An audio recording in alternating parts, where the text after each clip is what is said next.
Madilim na sikreto ang pasan ng isang dalagang janitress.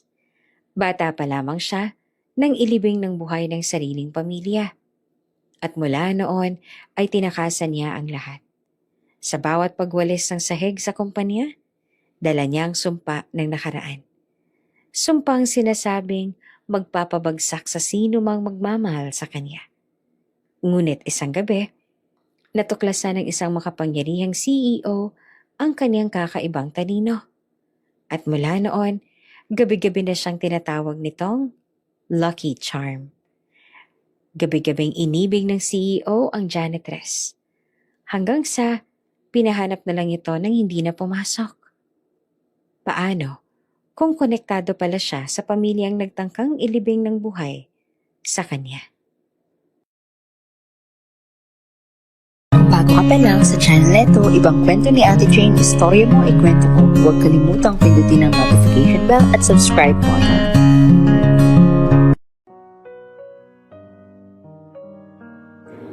Sa isang marangyang bahay sa Makati, tahimik ang gabi. Ang ilaw ng chandelier sa sala ay naglalaro sa mga antigong kagamitan. Isang kombinasyon ng modernong estilo at tradisyonal na dekorasyon ng pamilyang Wu. Sa gitna ng katahimikan, nakatayo si Shin Yi Wu. Mahigpit ang tindig at hawak ang maliit na abaniko habang nakatitig sa lumang papel na hawak ng Feng Shui Master. Shin Yi, sabi ng asawa niyang si Rogelio Wu, dahan-dahan. Sigurado ka ba sa sinabi ng Master? Si Shin Yi matanda na. May pilik na matibay na buhok na itim pa rin sa kabila ng kanyang edad at kilala sa pagiging mahigpit sa tradisyon. Sabi ng Master, Rogelio, hindi ito basta babala. Ang unang anak na babae daw, magdadala ng sumpa sa pamilya, kamalasan hanggang sa kamatayan. Naramdaman ni Rogelio ang bigat ng mga salita. Pinisil niya ang kamay ng asawa, pero hindi ito pumayag na lumuha. Alam mo na mahalaga sa akin ang pamilya. Ngunit, anak ba natin o sumpa ang pipiliin natin? Tahimik si Shinny. Tinitingnan ng kandila sa altar habang inuulit sa isip ang sinabi ng Master. Dapat ipaalis o ipaabort ang bata bago pa man siya lumaki. Iyan lang makakapagligtas sa atin. Biglang bumangon si Rogelio. Ang kanyang mukha ay puno ng determinasyon. Hindi. Ano mang sabihin ng Feng Shui Master, hindi natin i-abort ang magiging apo natin. Mahal na mahal ko ang apo na yon. At hindi natin siya masisira dahil sa takot. Kung minsan, dapat ang puso ang pinakamasusing gabay. Nagtinginan ng mag-asawa sa isang sandali. Ang lola mahigpit sa paniniwala at ang lolo puno ng tapang at pagmamahal. Hindi nila alam na sa gabing iyon, magsisimula ang kwento ng unang sanggol na magdadala ng liwanag at kasabay nito ng madilim na banta. Lumipas ang mga linggo at dumarating na ang araw ng kapanganakan. Sa isang maluwag at maaliwalas na ospital sa lungsod, naroon si Celeste Wu, ang ina. Nahihirapang huminga ngunit puno ng pag-asa. Katabi niya si Esteban Wu, ang ama. Nakatingin sa asawa at tila nagmumuni-muni sa mga salitang narinig nila mula kay Shinny. Ang kwarto ay tahimik maliban sa tunog ng mga medikal na kagamitan. Ang mga nurse ay abala. Pinapainom ng tubig si Celeste at iniaabot ang monitor na sumusukat sa tibok ng puso ng sanggol. Si Shinny, bagaman puno ng kaba, ay nakatayo sa gilid ng kama. Hawak ang pendant ng regalo ni Rogelio. Liwanag o dilim? Bulong niya. Naway maging lakas ang anak na ito sa ating pamilya at hindi sumpa. Lumipas ang oras at naramdaman ng lahat ang unang iyak ng sanggol. Napuno ang silid ng saya. Si Rogelio ay halos lumundag sa tuwa at halos mapaiyak sa tuwa. It's a girl! Sigaw niya. Hindi niya namalaya niyakap niya si Shinny ng mahigpit. At kahit pa may paalala sa kanyang isipan tungkol sa sumpa, pansamantala ay nakalimot siya. Leandra, mahinang bulong na Celeste. Hawak ang maliit na kamay ng sanggol. Ikaw na ang liwanag namin. Pinilit ni Shenia ang kanyang sarili na ngumiti. Sa kabila ng kanyang takot sa propesiya, may kakaibang lambot sa puso niya habang tinitingnan ng sanggol. Ang mga mata ng bata ay tila may kakaibang kislap at ang kanyang maliit na kamay ay mahigpit na humawak sa daliri ni Celeste. Para kay Shenia, tila pansamantalang natabunan ng lahat ng banta ng feng shui. Pagkatapos ng ilang oras, habang nagpapahinga ang ina at bata, naglakad si Shenia patungo sa bintana. Tumingala siya sa buwan, huminga ng malalim. Kung totoong sumpa siya, at kung siya'y magdadala ng kapahamakan, naway mapalitan nito ng proteksyon at gabay. Ang puso ko, ang susunod na gabay, hindi lamang tradisyon. Si Rogelio na nakaupo sa tabi ng kama ay tiningnan siya at ngumiti. Kaya natin to. Hindi siya magiging sumpa kundi pag-ibig. Hindi niya kailangang palitan ng kapalaran. Tayo ang magiging kanyang sandigan. Habang lumalalim ang gabi, dinala ng nurse si Leandra sa kanyang higaan at dahan-dahang pinapalitan ng lampin at pinadedede. Ang mga mata ng sanggol ay tila nakatingin sa bawat miyembro ng pamilya at may kakaibang katahimikan sa hangin. Isang tanda na ang buhay ng batang ito ay magdadala ng mga kwento, pag-ibig at hamon sa pamilyang Wu. Sa loob ng bahay, tahimik na nagdarasal si Celeste. Hinihiling na sana ay maging malusog at masayang anak. Si Esteban ay nakatingin sa maliit na nilalang sa kanyang bisig at ang bawat tibok ng puso ng sanggol ay parang nagdudulot ng bagong pag-asa sa kanya. Sa puntong yon, kahit na may pangamba sa hinaharap, ramdam ng lahat ang init ng pagmamahal. Ang sumpa na banta ng feng shui ay pansamantala nilang nakalimutan. Ang liwanag ng sanggol ay higit na mas maliwanag kesa sa anumang kadiliman na maaaring dumating. At doon, sa malamlam na ilaw ng ospital, sa gitna ng pag-iyak at ngiti, ipinanganak si Leandra Wu, ang batang babae na magiging sentro ng kanilang pagmamahalan, ng pangarap, at sa kabila ng mga darating na pagsubok, magdadala rin ng matinding damdamin at pagbabago sa kanilang buhay. Sa unang hininga ni Leandra, nagsimula ang isang kwento. Isang kwento ng pamilya, sumpa, tapang, at pagmamahal. Isang kwento na magtatagal sa bawat puso sa pamilyang Wu. At sa huli, sa buong buhay ng batang babae na itinuturing nilang liwanag sa dilim. 3 taon ang lumipas mula nang ipanganak si Leandra Wu. At sa bawat araw, mas lalong naging sentro siya ng ligaya sa pamilyang Wu. Sa loob ng kanilang bahay, puno ng tawanan at halakhakan ang bawat sulok. At kahit ang mga pader ay tila kislap sa kagalakan ng pamilya. Si Leandra, ngayon ay 3 taong gulang. May sigla at palakaibigan. Ngunit may kakaibang talino na agad napansin ng lahat. Isang umaga, habang naglalaro sa sala ng kanilang bahay sa Makati, dahan-dahan siyang lumapit kay Shenia, ang kaniyang lola. Hawak niya ang maliit na notebook at lapis, habang tahimik na sinusulat ang mga numero at simbolo.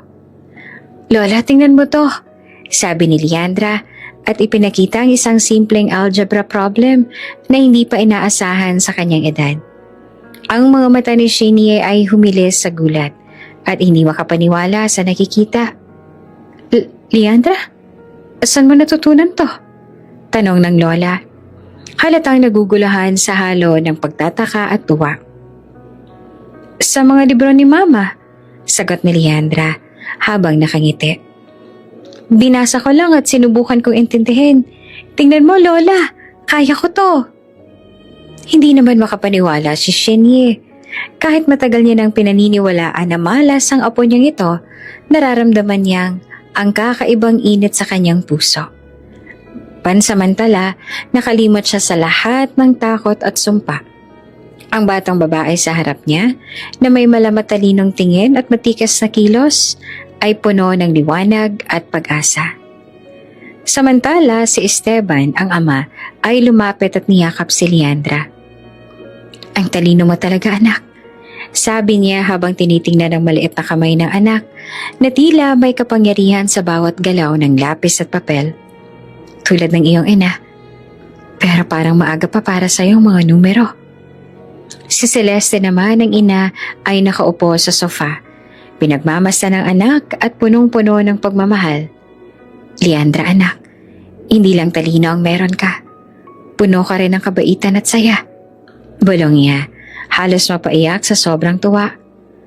Ang araw ay hindi lamang punong-puno ng laro at pagtuturo. Habang tumatagal, pinapakita ni Leandra ang kaniyang kakaibang katalinuhan. Nakakasulat na siya ng simpleng pangungusap at nakakapagbasa ng mga aklat para sa mas nakakatanda. Sa isang eksena, dinala ni Rogelio ang lolo, ang isang lumang board game na may mga numero at simpleng problema sa matematika. "Leandra, kaya mo ba ito?" tanong niya habang pinapakita ang board. "Tingnan natin, lolo," sagot ng bata. Hindi nagtagal, isa-isang inalis ni Leandra ang mga numero sa tamang posisyon at nagbigay ng solusyon sa bawat problema. Ang mata ni Rogelio ay napuno ng pagmamalaki. "Ang apo ko," bulong niya sa sarili. "May talino at pusong taglay." Sa kabila ng lahat, hindi nawala sa isip ni Shinye ang paunang babala ng Feng Shui Master. Ngunit sa ngayon, tila pansamantalang napawi ang takot. Habang nakatingin sa kanyang apo, napansin niyang may kakaibang kislap sa mata ni Leandra. Isang liwanag na nagdudulot ng init sa puso kahit may banta sa hinaharap. Lumapit si Shinye at hinaplos ang buhok ni Leandra. "Anak, alam mo ba, kahit minsan ay iniisip ko kung malas ka. Pero ngayon nakikita ko, ikaw ang liwanag namin." Tumango si Leandra at ngumiti. Hindi lubos na nauunawaan ang bigat ng sinasabi ng lola. Ngunit ramdam niya ang pagmamahal ng pagkalinga sa bawat salita.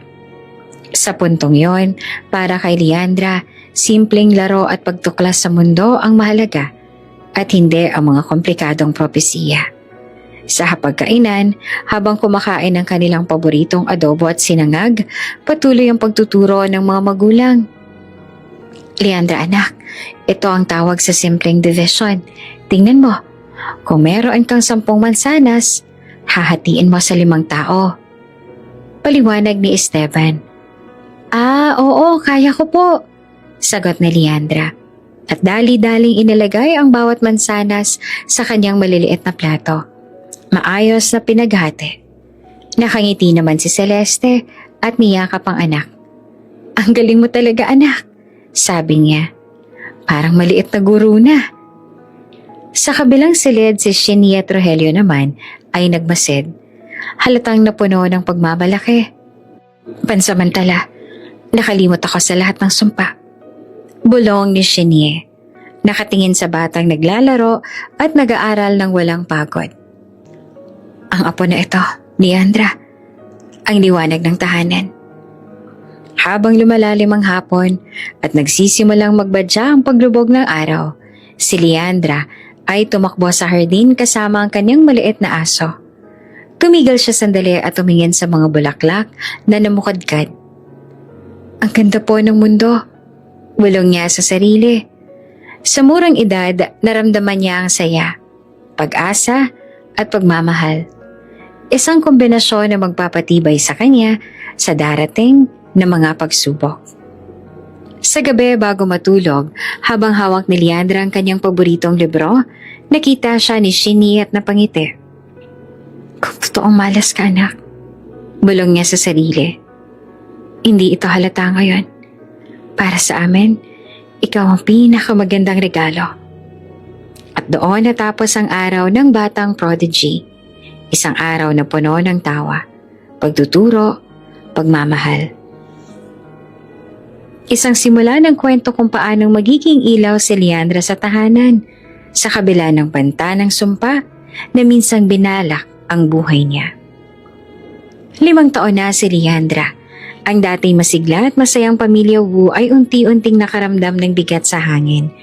Hindi dahil sa bata, kundi dahil sa sunod-sunod na kamalasan na dumating sa kanilang negosyo at buhay. Isang hapon habang nagkakape si Esteban sa kanyang opisina, tumingin siya sa monitor at napansin ang malalaking pagbabago sa stock market. Ang kumpanya niya na dating maayos ang kita ay unti-unting nalulugi.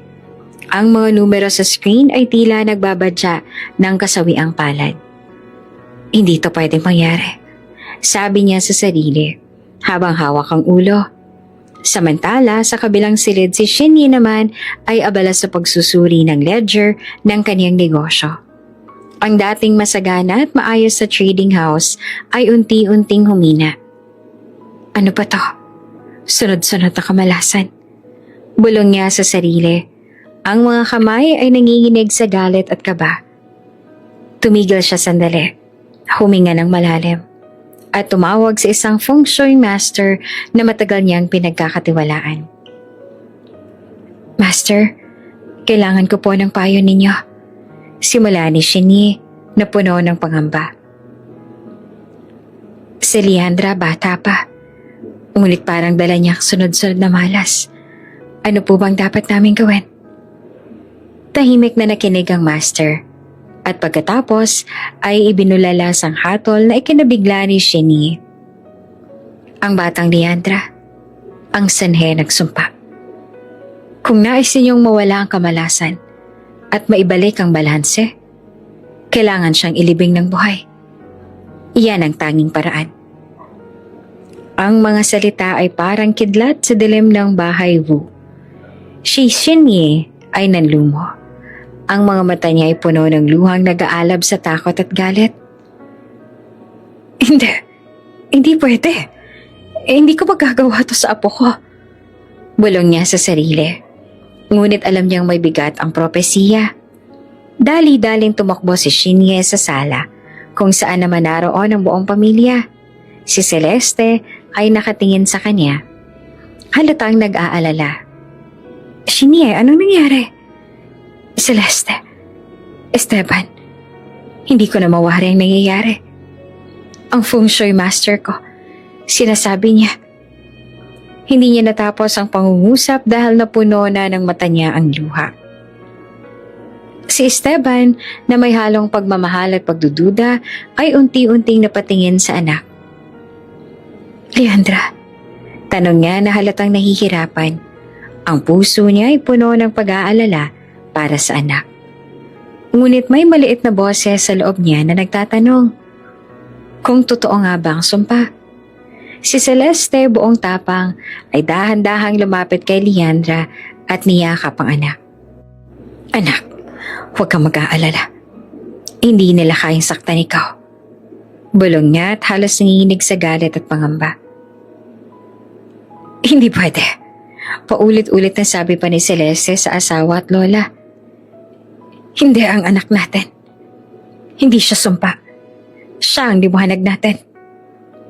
Ngunit si Shinyi, na matagal nang naniniwala sa feng shui, ay hindi mapakali. Celeste, naiintindihan ko ang nararamdaman mo. Pero kung tama ang sabi ng master, kung hindi natin susundin, mas marami pang kamalasan ang darating. Ang batang pinagmumulan ng lahat ng sunod-sunod na malas. Tingnan mo, Esteban. Ang kumpanya mo, bumagsak ang trade stocks. At ang negosyo ko rin ay humihina.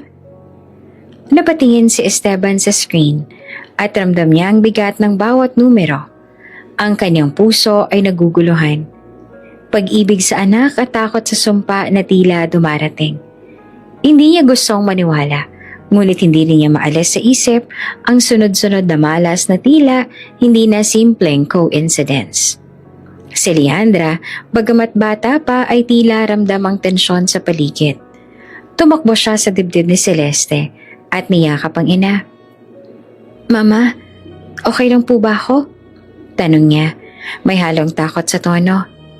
Oo anak, lagi kang ligtas. Sagot ni Celeste, hinahaplos ang buhok ng bata. Walang mangyayari sa'yo, basta't nandito ako. Si Shinye habang nakatitig sa apo ay nahirapang lumaban sa sariling damdamin. Mahal niya ang apo, ngunit dala ng matagal na paniniwala, ramdam niya ang banta. Leandra, sana'y maintindihan mo. Bulong niya at halos mapaiyak sa bigat ang desisyon na kailangang pag-isipan. Habang lumalalim ang gabi, ang pamilya Wu ay nagtitipon sa sala. Ang dating masayang tawanan ay napalitan ng tahimik na tensyon at pangamba. Ang sumpa na dati malabong babala ay tila nagiging malinaw sa bawat sulok ng bahay. Sa bawat numero ng stock report, sa bawat pagkawala ng kita, at sa bawat hindi inaasahang problema. Si Celeste, buong tapang, ay naninindigan. Hindi ko papayagan na saktan natin ang anak natin. Si Leandra hindi malas. Siya'y biyaya. Liwanag ng tahanan natin. At hindi ko papayagan na mawala siya dahil sa takot. Si Esteban ay napatingin sa kanyang asawa. Ramdam ang bigat ng sitwasyon. Ang puso niya ay naguguluhan. Pag-ibig, pangamba, at pagdududa. Ngunit sa bawat yakap ni Celeste kay Leandra, unti-unti siyang naaalala na minsan, ang puso at pagmamahal ang mas malakas kesa sa anumang takot o sumpa. At doon nagsimula ang 5 taong buhay ni Leandra na puno ng liwanag, ngunit sabay rin ng madidilim na banta. Ang sunod-sunod na kamalasan ay tila simula pa lamang. Ang simula ng sumpa na magtatakda sa darating na mga hamon sa kanilang pamilya.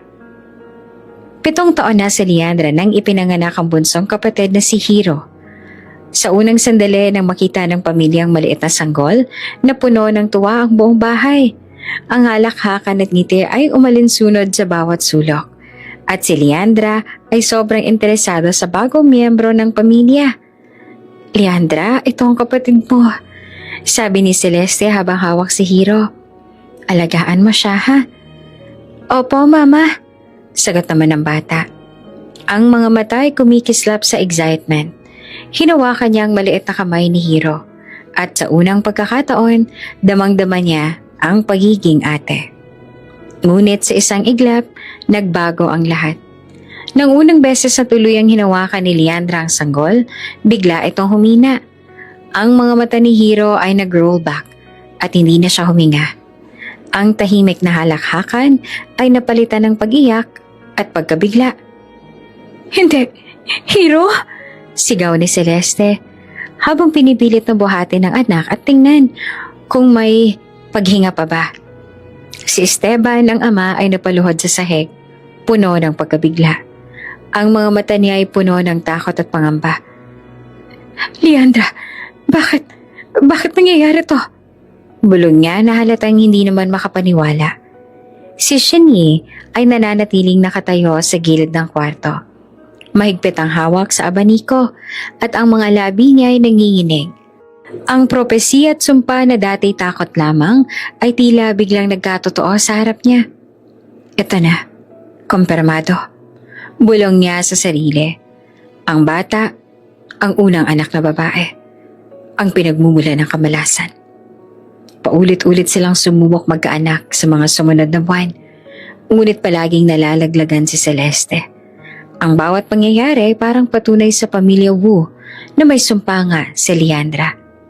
Ang batang dating liwanag ay unti-unting naging sentro ng takot. Isang gabi nakaupo si Celeste sa sala, hawak ang litrato ng mga anak at umiiyak ng tahimik. Bakit ganito? Bulong niya sa sarili. Bakit ang anak kong inosente, ang iniibig namin, ang nagdudulot ng sakit at luha? Si Leandra, bagaman bata, ay ramdam ang lungkot sa paligid. Tinanong niya ang ina. Mama, okay po ba si Hiro? Hindi anak. Hindi na siya kasama natin. Sagot ni Celeste at niyakap ang anak ng mahigpit. Pero huwag ka mag-aalala anak. Hindi mo ito kasalanan. Ngunit sa puso ni Shinye, kahit gustong maniwala sa kabutihan ng apo, tumindi ang paniniwala na totoo ang sinasabi ng master. Leandra, bulong niya sa sarili. habang nanonood sa bata. Ikaw ang ugat ng lahat ng kamalasan. Kung hindi kami kikilos, mas marami pang mangyayari. Ang tensyon sa bahay ay ramdam ng lahat. Ang dating masayang samahan ay unti-unting napalitan ng takot at pangamba. Si Esteban, bagamat mahalang anak, ay unti-unting napuno ng pagdududa. Ang bawat hakbang ni Leandra ay sinusundan ng kakaibang tensyon. Isang araw, habang naglalaro si Leandra sa hardin, lumapit si Sheni sa kanya. Leandra anak, may mga bagay na kailangan mong maintindihan. Simula ng lola, ngunit bigla siyang huminto. Ramdam niya ang kagandahan at kabaitan ng apo. At kahit na may banta sa isip niya, nahirapan siyang ipahayag ang nakakagimbal na katotohanan. Samantala si Celeste naman na nagpasya na ipagtanggol ang anak. Ma, tama na. Hindi naman si Leandra ang sanhi ng kambalasan. Ang ating pagmamahal at pagkalinga ang kailangan niya ngayon. Sabi niya na buong tapang. Si Esteban ay tumingin sa magkabilang babae. Ang asawa na nagmamahal sa anak at ang ina na puno ng paniniwala sa feng shui. Ang kanyang puso ay puno ng kaguluhan. Hindi ko alam kung saan ako lalapit. Mahal ko si Leandra, pero hindi ko maalis sa isip ang nangyari kay Hiro. Ang mga sumunod na linggo ay puno ng tahimik na tensyon. Ang bawat hakbang ni Leandra ay sinusundan ng mata ng lolo at lola. Ang dating masayang pamilya ay unti-unting nagiging seryoso. At sa bawat pangyayari, ang sumpa ay tila unti-unting bumabalot sa kanilang tahanan. Ngunit sa kabila ng lahat, si Leandra ay nananatiling inosente. Ang kanyang tawa ay maingat. Ang kanyang mga salita ay puno ng kabutihan. At kahit sa murang edad, alam niyang mahal siya ng kanyang pamilya. Ang liwanag ng batang ito ay nananatiling buhay kahit nasa gitna ng kadiliman at takot. At sa bawat gabi, bago matulog si Sheni ay tumitig sa bata. Mahigpit ang hawak sa pendant sa kanyang dibdib. Kung totoo o hindi man ang sumpa, sana'y maipakita mo sa amin na mali ang aming takot. Bulong niya sa sarili. At sa gitna ng pangamba, may maliit na pag-asa ng liwanag na Leandra ay hindi matitinag kahit anong malas. Isang maulang hapon nang maganap ang insidente, na halos malunod si Leandra sa ilog sa bakuran ng kanilang lumang bahay sa probinsya. Ang batang 7 taong gulang ay nadulas mula sa bangketa habang naglalaro. At sa loob ng ilang segundo, halos wala na siyang hininga. Si Rogelio, ang lolo, ay agad na sumugod at hinugot ang apo mula sa tubig. Basang-basa at nanginginig sa takot si Leandra. Ngunit buhay. Leandra, huwag kang aalis sa tabi ko! Sigaw ni Rogelio. Ngunit bago pa makahawak ay naanad si Rogelio ng mabilis na agos ng tubig sa ilog. Ngunit ang pangyayaring iyon ay nagpasiklab ng galit at dalamhati sa puso ni Shenie. Para sa kanya, tila hudyat ito na kailangan ng kumilos. Sa loob ng bahay, nakatingin siya sa apo na nakahiga sa kumot. At ang malamlam niyang mata ay nagpakita ng malamig na determinasyon. Dapat matapos na ito. Kailangan tapusin ang sumpa. Bulong niya sa sarili. Lumapit naman si Esteban sa ina. May halong pangamba at kaguluhan sa mukha. Ma, sigurado ka ba? Tanong niya, nanginginig. Anak ko si Leandra. Oo, Esteban. Kung hindi natin gagawin to, ang mga kamalasan na hindi titigil. Ang bata ang ugat ng lahat. Sagot ni Shenie. Malamig at matatag ang tinig. Nagdesisyon silang ilibing si Leandra habang buhay. Ang puso ng bawat isa ay nababalot ng takot at lungkot. Ngunit sa isip ni Shenie, ito ang tanging paraan para makaalis ang sumpa.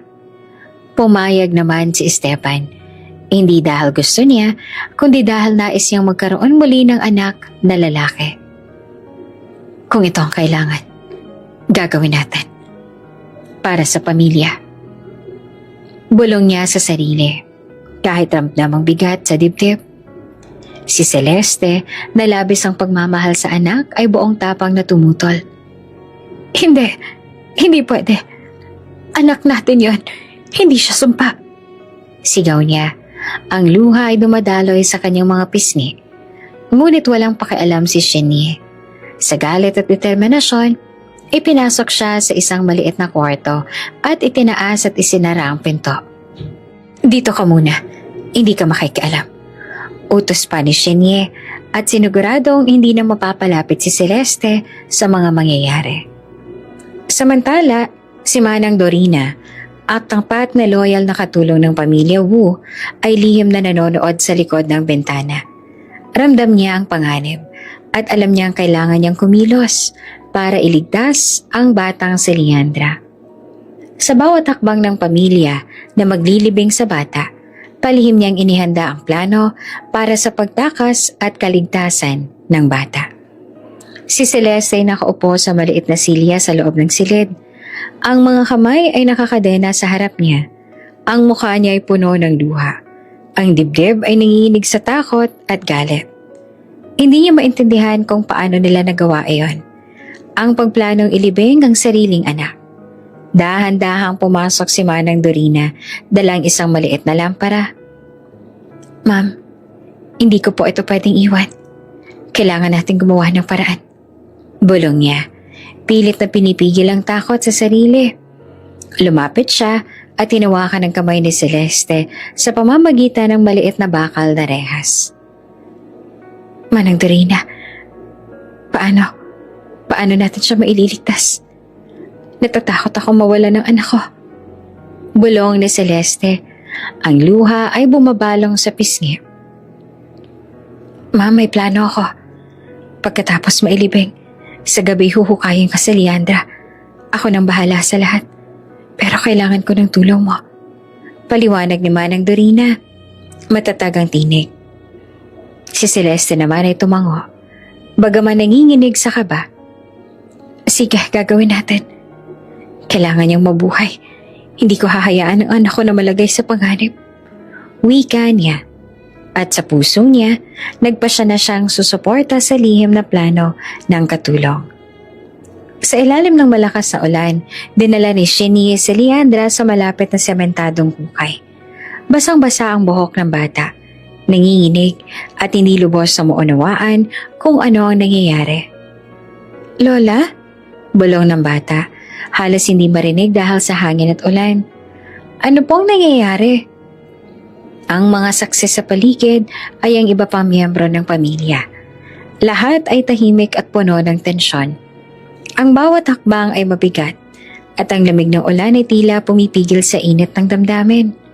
Sa loob ng bahay nakatayo si Shenie sa bintana at nakatibin sa hukay. Ang mga mata ay puno ng takot. Anak ko, sana iligtas ka. Bulong niya sa dilim. Kahit hindi niya alam kung ano ang kinalabasan. Malamig ang gabi nang dumating ang huling utos si Celeste kay Manang Dorina. Huwag mong pababayaan si Leandra. Kailangan niyang mabuhay. Kahit na anong mangyari. Dala mo ang lahat ng magagamit niya sa pagtakas. Wika niya. Ang mga mata ay puno ng luha at pangamba. Si Dorina, ang matapat na katulong ng pamilya, ay tumango. Ramdam ang bigat ng sitwasyon. Alam niyang hindi pwedeng magtagal sa lugar na iyon. Bawat minuto ay maaaring magdala ng panganib kay Leandra. Pinaghandaan niya ang lahat. Dala ang maliit na pala, isang lumang bag at mga alahas na iniabot ni Celeste. Huwag kang matakot anak, ililigtas kita. Bulong niya sa batang si Leandra habang iniaabot ang maliit na kamay nito sa kanyang palad. Sa ilalim ng dilim at malakas sa ulan, hinukay nila ang maliit na hukay kung saan ay nilibing si Leandra. At sa tulong ng mga kamay ni Dorina, nailigtas ang bata. Basang-basa at nanginginig si Leandra, ngunit ramdam niya ang tapang ng katulong sa bawat hakbang. Manang Dorina, saan po tayo pupunta? Tanong niya, may halong takot at kuryosidad. Sa ligtas na lugar, anak. Walang ibang makakaalam kung saan. Sagot ni Dorina.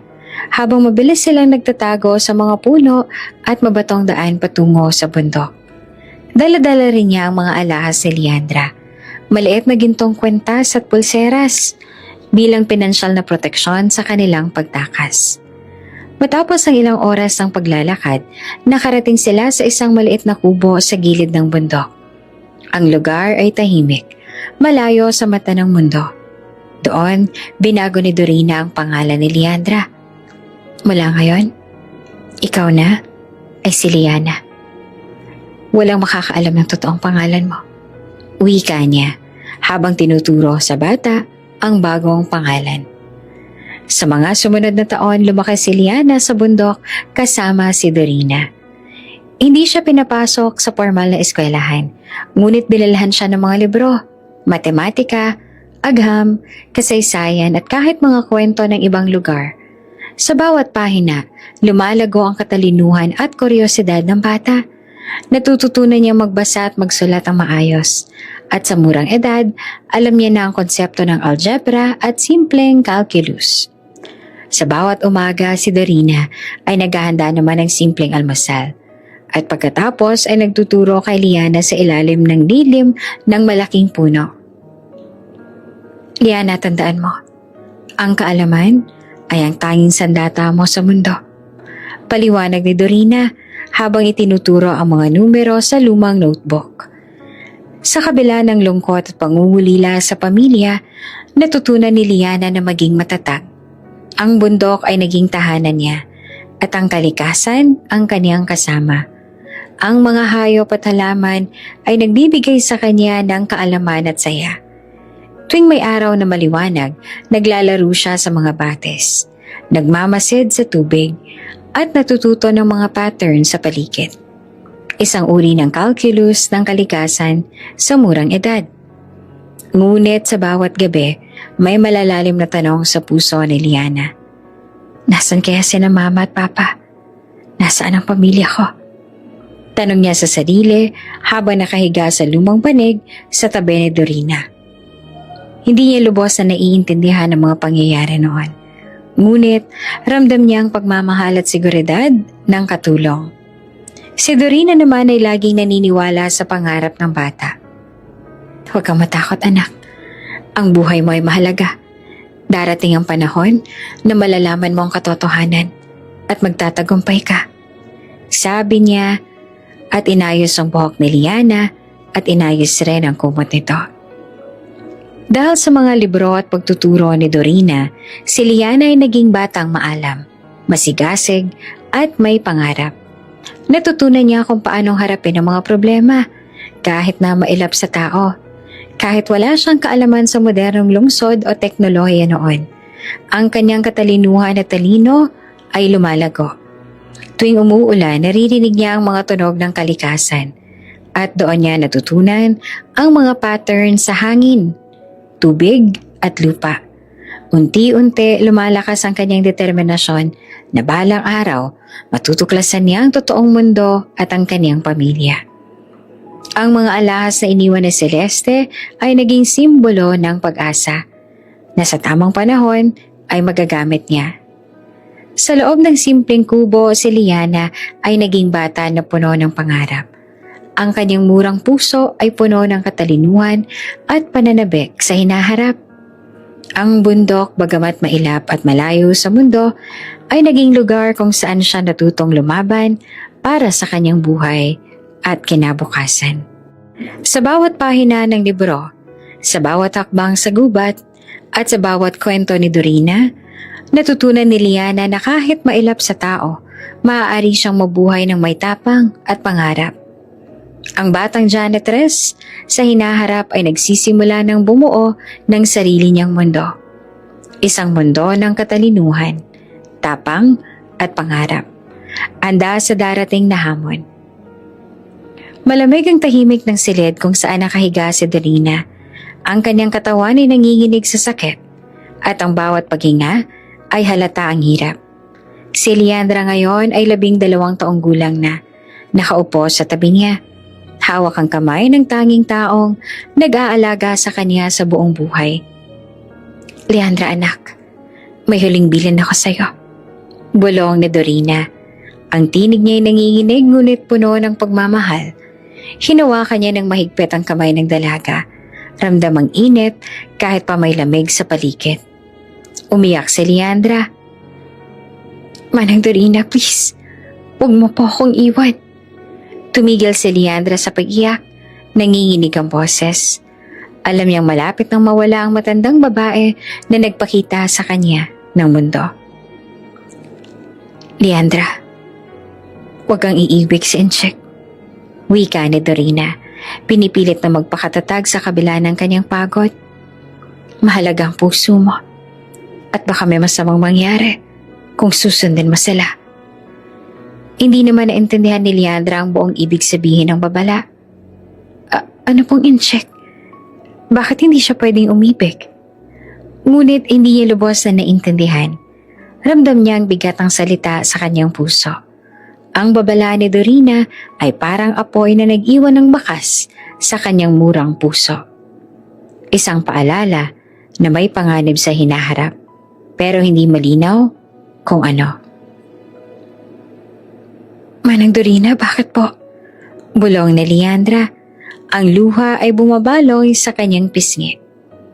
Hinawakan niyang mahigpit ang kamay ng matanda para hindi siya handang pakawalan. Leandra, ang buhay mo ang pinakamahalaga. Tandaan mo, ang katalinuhan at tapang mo ang magdadala sa iyo sa mundo. Wika ni Dorina. Huminga siya ng malalim at ngumiti kahit ramdam ang sakit. Ngayon, kailangan mo na magpatuloy, magpakatatag, at hanapin ang sariling kapalaran. Ang mga mata ni Leandra ay puno ng luha. Hindi ko po kayo mawala kayo. Iniyakan niya ng labis. Nanginginig ang buong katawan. Anak, kailangan mong mabuhay para sa sarili mo, para sa lahat ng magagawa mo. Sagot pa ni Dorina. Ang tinig ay napakatinig, ngunit puno ng pangunawa. Ngayon, ako'y magpapahinga. At sa oras na mawala ako, kailangan mong maglakbay. Bumaba ng bundok at subukin ang iyong kapalaran sa syudad. Ilang sandali lang napansin ni Leandra na humina ng kamay ni Dorina. Ang huling hininga ng matanda ay dumaan sa kanyang pandinig. Nilapitan siya ng lamig ng kamatayan. At sa kabila ng takot, ramdam niya ang init ng pagmamahal na iniwan sa kanya. Lumubog sa lupa ang katawan ni Dorina at ang mundo ni Leandra ay biglang naupo ng katahimikan. Ang tanging tunog ay ang hangin sa bundok. Ang mga dahon na hinahaplos ng hangin at ang kanyang sariling hininga na parang walang katapusan. Naupo naman si Leandra sa tabi ng katawan ni Dorina. Hindi makaalis ang tingin sa mukha ng tanging taong nagbibigay sa kanya ng pagmamahal at gabay. Ang bundok na noon ay naging tahanan niya, ngayon ay tila isang kulungan ng lungkot. Ang murang puso niya ay puno ng pangungulila, takot at tanong sa kung ano ang susunod na hakbang. Matapos ang ilang oras, sumakbang siya palabas ng maliit na kubo. Ang ulan ay humupa. At ang mga ulap sa langit ay unti-unting naglalaho. Sa bawat hakbang pababa ng bundok, ramdam ni Leandra ang bigat ng responsibilidad sa kanyang murang balikat. Alam niyang kailangan niyang gamitin ang katalinuhan at tapang na itinuro sa kanya ni Dorina.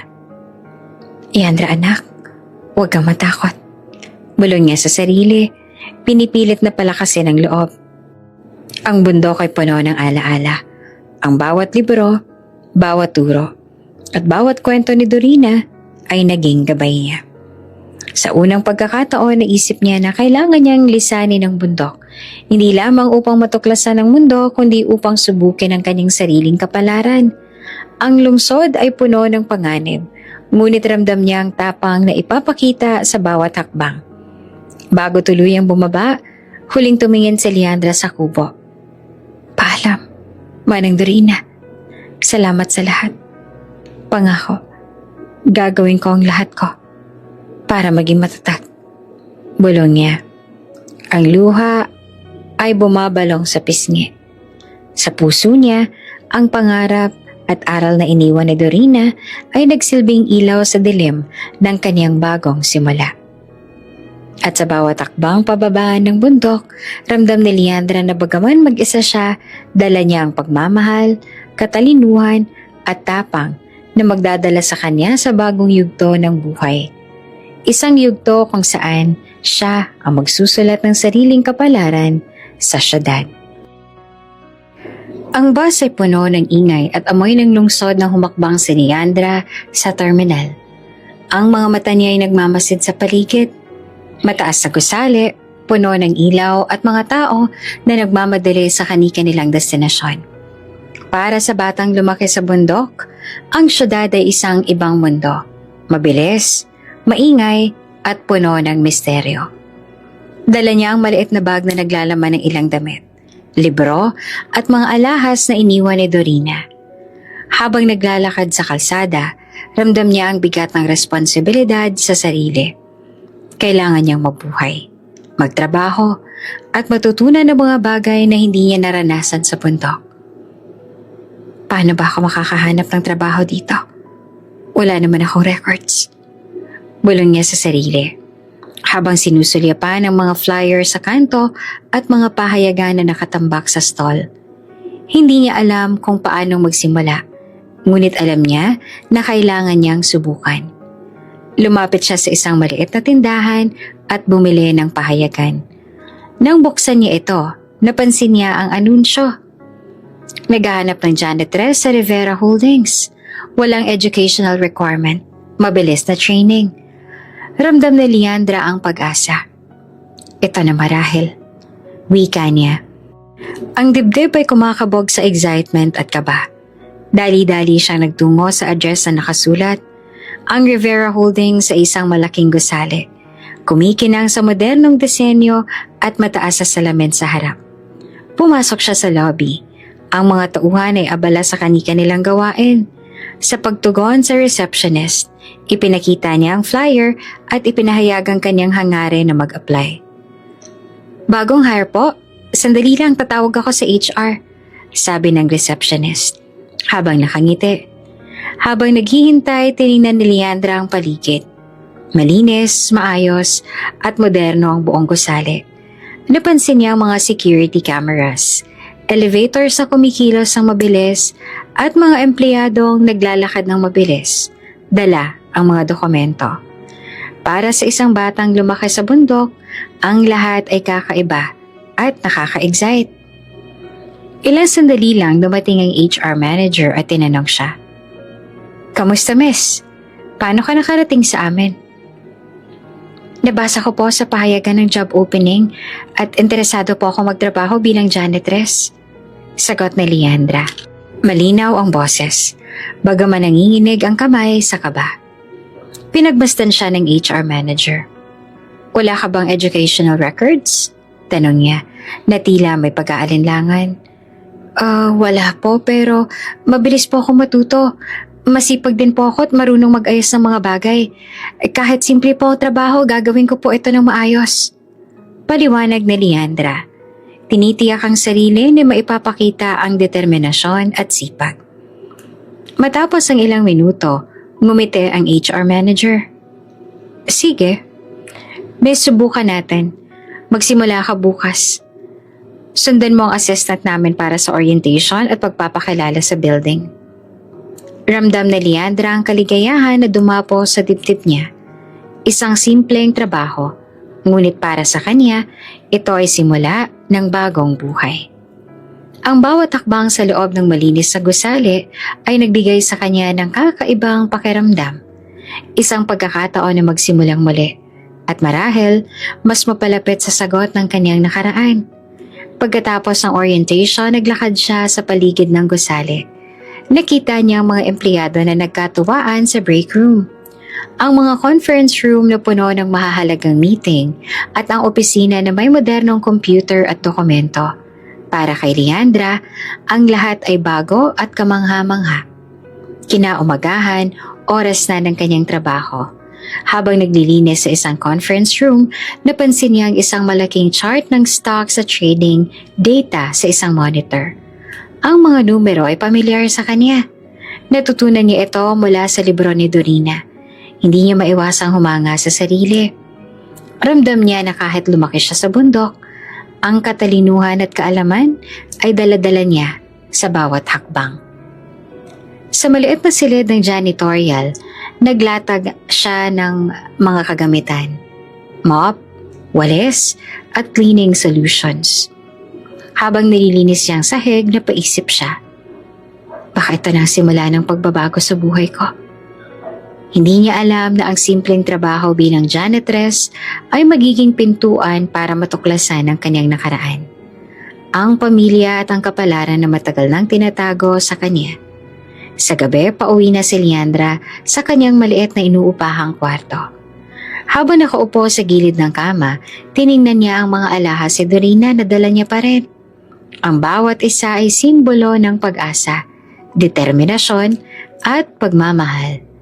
Pinangako niya sa sarili. Magpapatuloy ako. Magiging matatag. At gagawin ko ang lahat para sa sarili ko. At sa kabila ng lungkot at pangungulila, may kakaibang pag-asa na kumikislap sa mga mata ni Leandra. Ang lungsod ay puno ng panganib at pagkakataon. Ngunit ramdam niya na sa bawat hakbang, unti-unti niyang mabubuo ang daan patungo sa kanyang kinabukasan. Ang simpleng trabaho bilang janitress ay nagsilbing simula. Isang hakbang sa paglalakbay ng isang batang babae na handang harapin ang mundo. Mag-iisang linggo na si Leandra sa kanyang pinapasukan. Tahimik ang gabi sa loob ng Rivera Holdings. Ang ilaw ng mga opisina ay nagliliwanag sa malaking bintana. Habang si Leandra ay naglilibot, dala ang walis at timba. Sa bawat hakbang niya ay maingat. Sinusunod ang routine na itinuro sa kanya sa unang linggo. Habang nililinis ang isang malaking conference room, napansin niya ang isang matinding ekspresyon ng galit sa kalapit ng opisina. Nakaupo sa harap ng maraming monitor, si Donato Rivera, ang CEO ng kumpanya na nakatitig sa mga bumagsak na trade stocks. Ang kanyang mga kamay ay malakas na kumikindat sa mesa at ang mga mata ay hindi mapakali, puno ng stress. Hindi naman napigilan ni Leandra ang sarili. Sa isang mahinang boses ay bulong niya. Base sa probability ng statistics, may pattern po sa pagbagsak ng stocks. Kung titignan natin ang trend sa nakaraang linggo, pwede nating mapredict kung saan pupunta ang market bukas. Lumingon si Donato. Ang mga mata niya ay nagulat at bahagyang napalunok. Sino ka? Tanong niya na ang boses ay may halong pagkagulat at pagkaintriga. Po, janitress po ako. Pero interesado po ako sa math at economics. Natutunan ko po ang analysis sa mga libro na binili ng lola ko. Paliwanag ni Leandra. Medyo nanginginig sa kaba, ngunit malinaw ang boses. Si Donato ay napasandal sa upuan. Ang kilay niya ay nakataas sa hindi maipaliwanag na pagkagulat.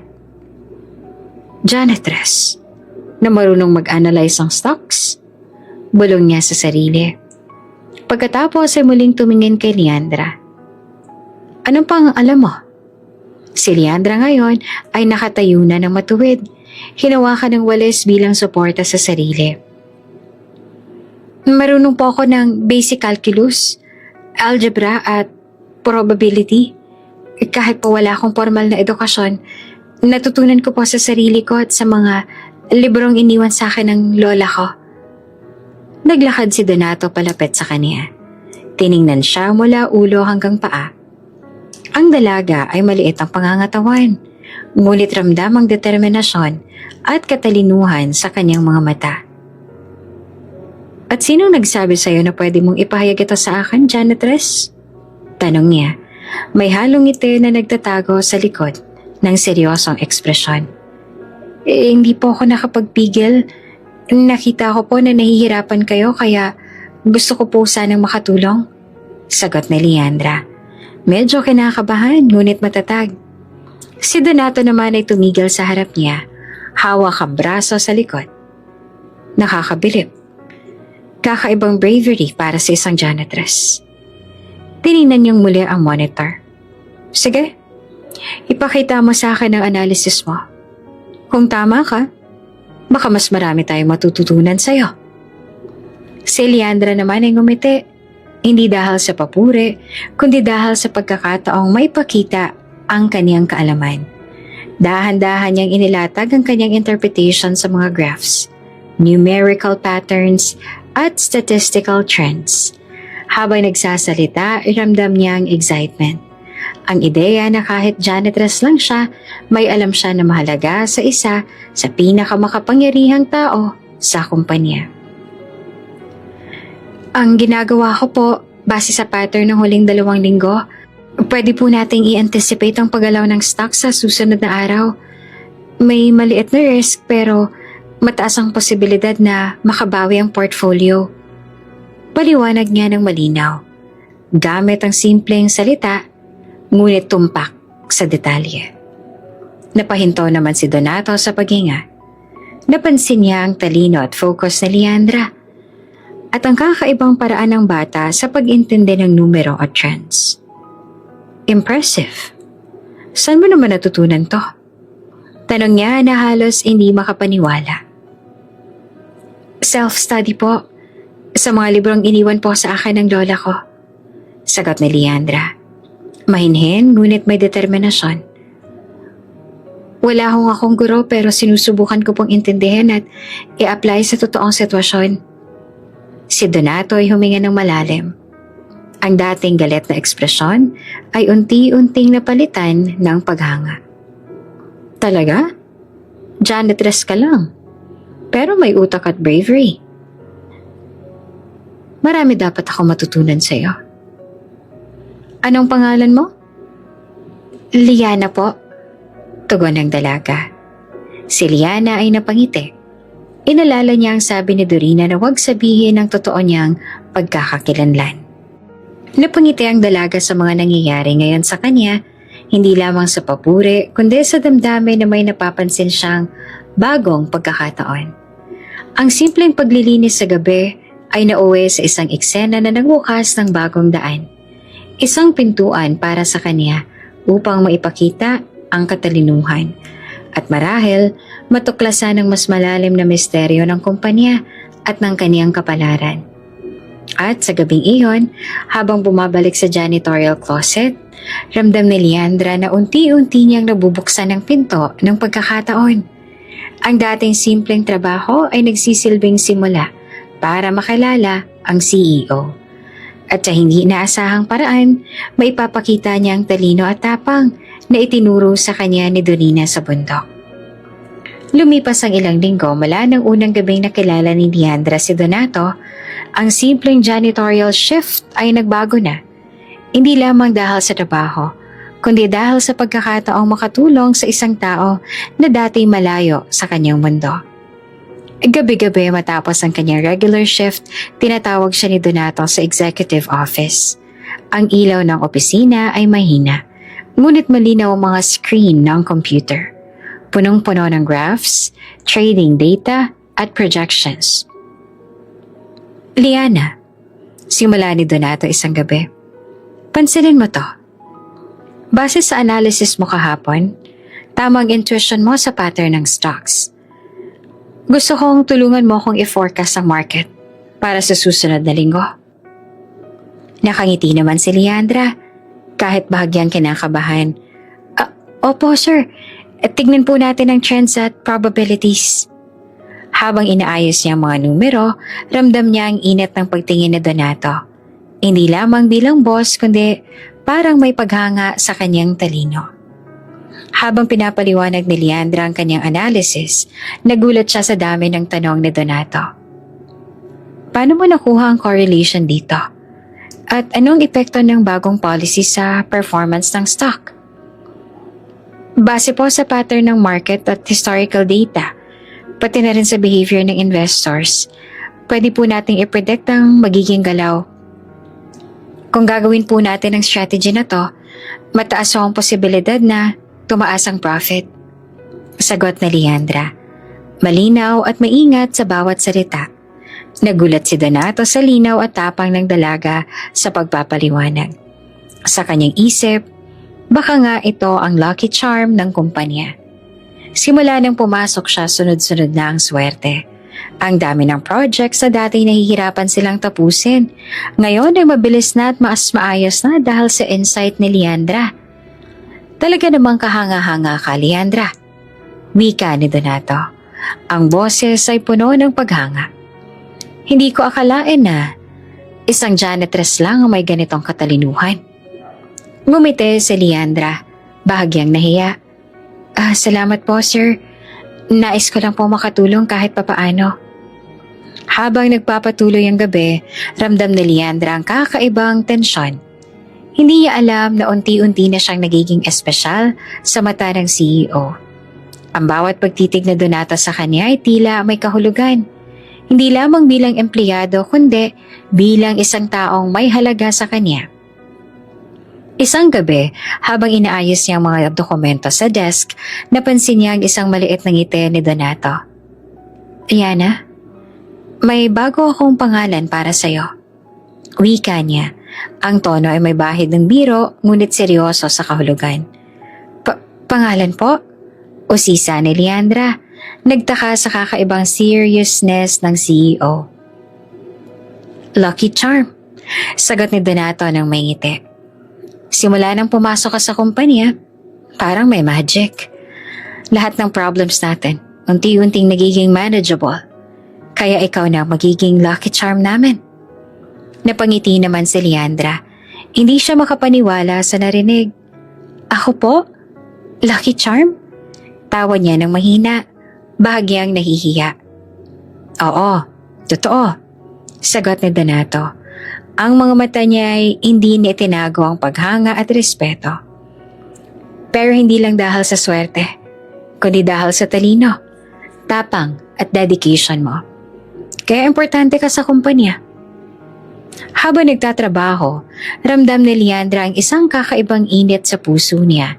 Hindi lamang sa papuri, kundi sa paraan ng pagtitig at pakikinig ni Donato sa kanya.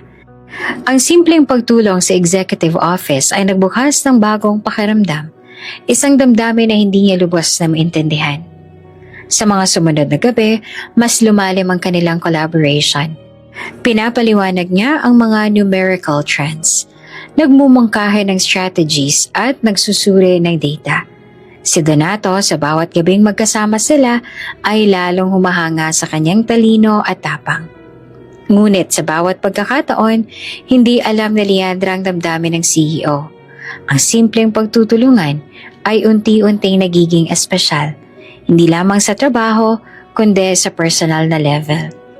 Sa isip ni Donato, ang dalagang ito ay higit pa sa lucky charm, isang taong maaaring maging mahalaga sa buhay niya.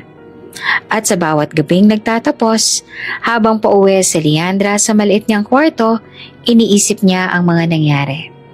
Hindi niya alam na ang simpleng trabaho bilang janitress ay nagdala sa kanya sa isang mundo ng oportunidad, paghanga at unti-unting bagong damdamin na hindi niya inaasahan. Sa puso niya, ramdam ang excitement at kaba. Alam niyang may bagong yugto ng buhay na nagsisimula. Isang yugto kung saan siya, ang simpleng dalaga mula sa bundok, ay nagsisimulang makilala ang sarili. Ang kanyang talino at unti-unti ang mundo na kanyang tatahakin kasama si Donato Rivera. Liana, may dinner tayo mamaya. Tawag ni Donato sa kanya habang papalabas siya sa executive office. Investors dinner. Kailangan mong samahan ako. Napansin ni Leandra ang pagbabago sa tono ng boses ni Donato. Seryoso ngunit may bahid ng excitement. Opo sir, handa po ako, sagot niya. Bahagyang kinakabahan ngunit nakangiti. Paglabas nila, dali-dali silang pumunta sa isang boutique sa upscale district. Ang shop ay punong-puno ng eleganteng gown, high heels at mga accessories na kumikislap sa ilaw. Binuksan ni Donato ang isang private section para sa kanya. Tila may espesyal na plano. Dahil sa imahe mo sa opisina, medyo kailangan nating i-level up ang look mo para sa dinner. Wika ni Donato. May ngiti na hindi niya itinago. Luminga naman si Liana. Medyo nahihiya sa ideya. Opo, pero hindi po ba masyadong formal? Trust me. Sagot naman ni Donato na bahagyang tumawa. Gusto ko lang makita ang buong potensyal mo. May sorpresa ako sa'yo. Pinili nila ang mga damit na simple pero elegant. Isang fitted gown na tumutugma sa kulay ng buhok at balat ni Leandra. Habang siya'y sinusukat at pinapaganda, sinamahan siya ng stylist sa bagong hairstyle. Straightened na nagbigay ng natural glow sa mukha niya. Ang simpleng make-up ay nag-highlight sa kanyang mga mata at ngiti. Hindi nagpapa-over sa pagiging dalaga niya. Habang nakatingin sa salamin, hindi naman mapigilan ni Leandra ang sarili. Hindi po ako sanay sa ganito. Bulong niya sa stylist, ngunit may kakaibang ngiti sa labi. Liana, tingnan mo nga sarili mo. Wika ni Donato at lumapit sa kanya. Hindi lang ito tungkol sa fashion. Ito ay tungkol sa confidence mo. Nakikita ko ang tapang mo at gusto ko mas maramdaman mo ito. Nang matapos ang makeover, tumigil si Leandra sa harap ng buong mirror.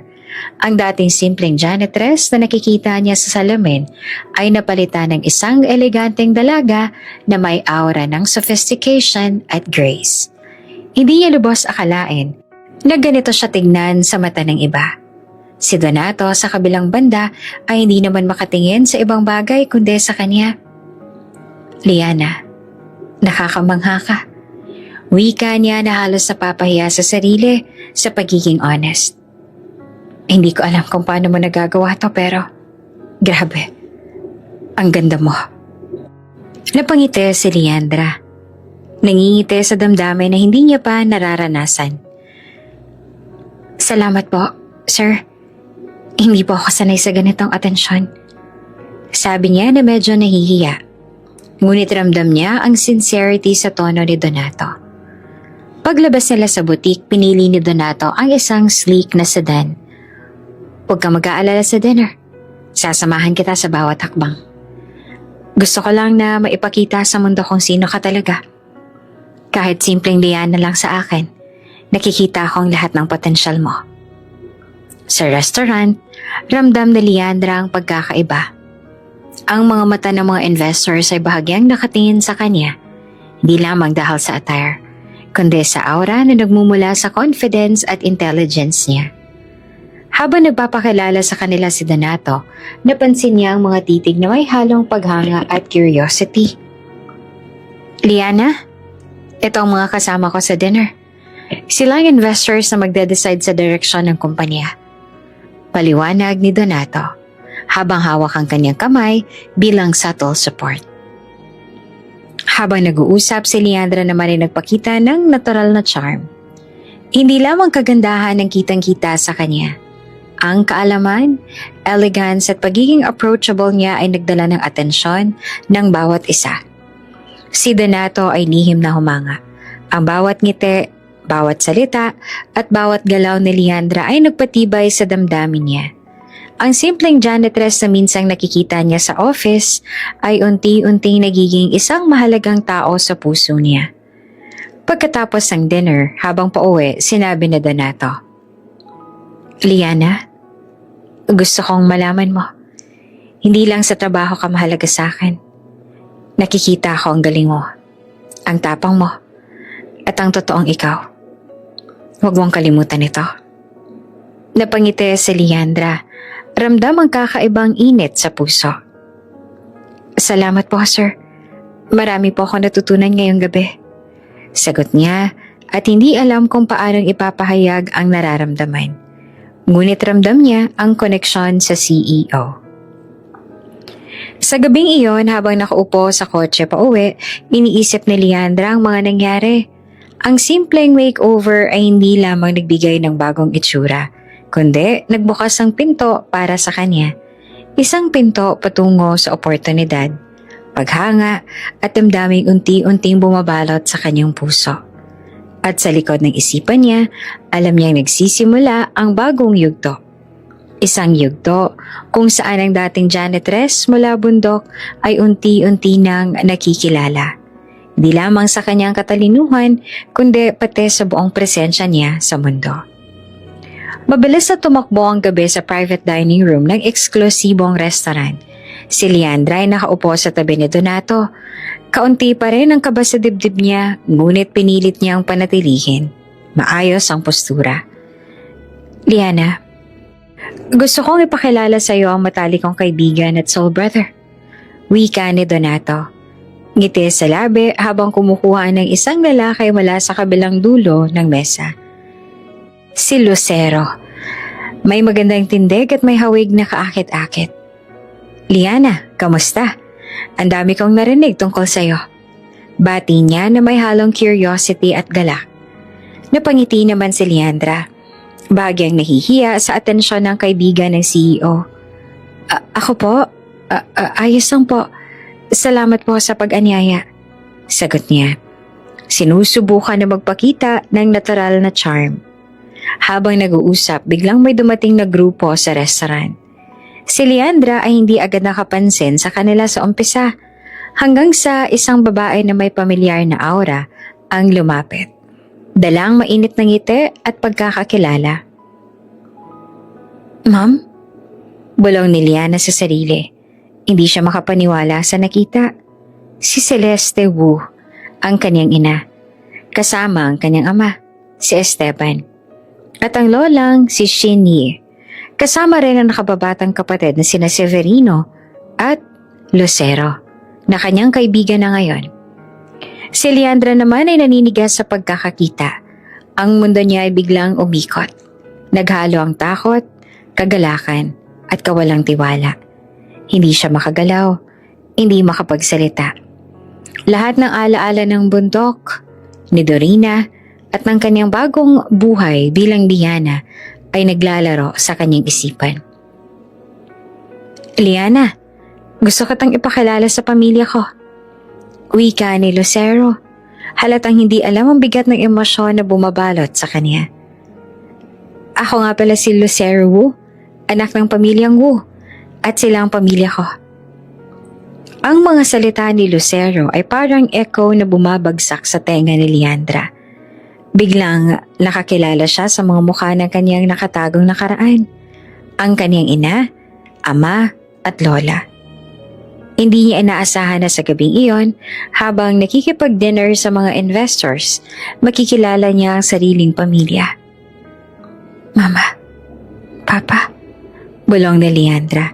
Halos hindi marinig ang sarili. Ang katawan niya ay nanginginig, ngunit may kakaibang init sa dibdib. Halo ng pananabik at takot. Si Celeste naman ay bahagyang natigilan. Habang nakatitig kay Leandra, may kumurot sa kanyang puso. Hindi niya maipaliwanag. Ngunit parang may kakaibang pamilyaridad sa mata ng dalaga. Saglit siyang napatulala, bago muling ngumiti para itago ang pagkabigla. Magandang gabi, Iha. Wika ni Celeste. Pilit na pinapakalma ang sarili. Ngunit para kay Leandra, ang simpleng pagbati na iyon ay parang isang palad na muling nagbukas ng sugat. Nananatili siyang tahimik. Pinipilit huwag ipahalata ang nanginginig niyang kamay. Sa loob-loob niya, iisang sigaw ng kanyang isip. Silang pamilyang nag-iwan sa akin sa hukay. Sa loob ng restaurant, sa gitna ng mga ilaw at tahimik na musika, ramdam na Liana ang kakaibang koneksyon. Isang halo ng takot, pananabik, at pag-asa. Ang gabing iyon ay simula na ng bagong kabanata sa kanyang buhay. Ang muling pagkikita ng pamilyang iniwan siya sa hukay, ang pagbabalik sa nakaraan, at ang unti-unting pagharap sa nakaraan na dati niyang itinago sa bundok bilang Leandra. Mainit ang ilaw sa function hall ng hotel kung saan ginanap ang investors' dinner. Habang masayang nag-uusap ang mga tao, parang may sarili namang mundo si Leandra. Kanina pa siya nanlalamig kahit puno ng init ang paligid. Ang bawat titig niya kay Celeste Wu ay parang karayom na tumutusok sa puso niya. Matamis, ngunit masakit. Sa gitna ng tawanan at mga toast, may ilang pagkakataon na napapansin niyang nakatitig sa kanya ang ina. Minsan, mabilis lang ang tingin. Ngunit sapat na iyon para maramdaman ni Leandra na may kakaibang kuryenteng dumadaloy sa pagitan nila. Liana, napakatalino mo naman. Biglang wika ng isang elder Wu matapos marinig ang paliwanag niya tungkol sa simple pero matalim na analysis ng market trends. Kung hindi mo sinabi, hindi ko iisiping janitress ka lang. Nag-init ang pisngi ni Leandra. Napatingin siya kay Donato na nakatingin lang. Tila ipinagmamalaki siya. Pero bago pa siya makasagot, muling nagsalita si Celeste. Talagang may mga tao na kahit saan ilagay, nagniningning. Ani Celeste habang nakatitig kay Leandra. Ang mga mata nito ay may lambing at hindi maitatago. Saglit na natigilan si Leandra. Para bang may ina na muling nagbalik ng kanyang puso at pagkatao. Gusto niyang sumagot. Gusto niyang sabihin, "Ako to, Mama. Ako si Leandra." Pero mabilis siyang kinagat ang kanyang labi at pinigilan ang sarili. Habang tumatagal ang gabi, lalong nagiging hindi mapakali ang damdamin niya.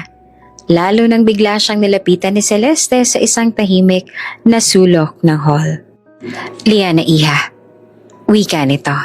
Dahan-dahang hinawakan ng kanyang kamay. "Hindi ko alam pero parang may kakaiba sa'yo. May init na matagal ko nang hindi naramdaman." Nanlaki ang mga mata ni Leandra. Ang mga salitang iyon ay parang malamig na hangin na dumampi sa kanyang sugatang puso. Hindi niya alam kung ano ang isasagot, kaya ngumiti na lang siya ng tipid. At bago siya makapagsalita, bigla siyang niyakap ni Celeste. Saglit lang ang yakap. Ngunit ramdam ni Leandra ang init ng pagmamahal. Nakapikit siya. Ninanamnam ang bawat segundo. Para siyang batang muling nakahanap ng tahanan. Ngunit sa parehong oras, isang matinding takot ang bumabalot sa kanya. Paano kung malaman nilang totoo? Paano kung muli siyang itakwil? Nang matapos ang event at nagunahan ng lumabas ang mga tao, lumapit si Shin Yi-woo, ang mahigpit na lola. Tahimik itong nag-abot ng isang maliit na business card kay Liana. "Kung sakali, dalawin mo ako." Wika ni Shin Yi.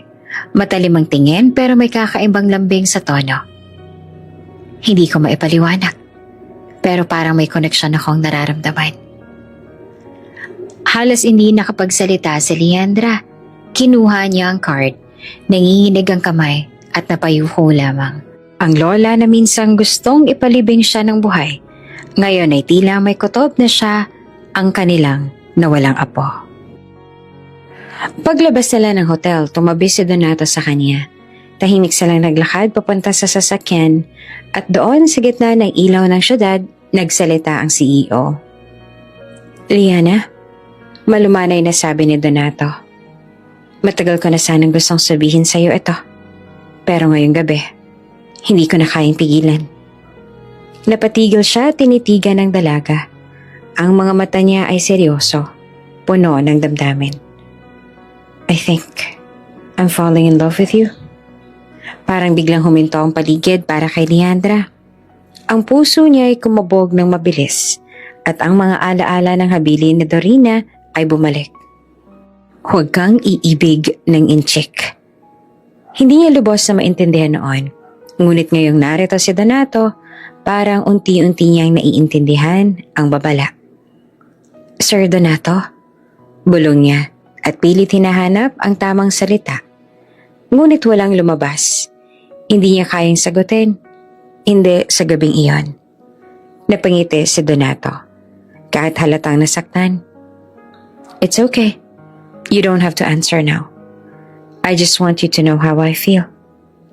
Tahimik lamang si Leandra.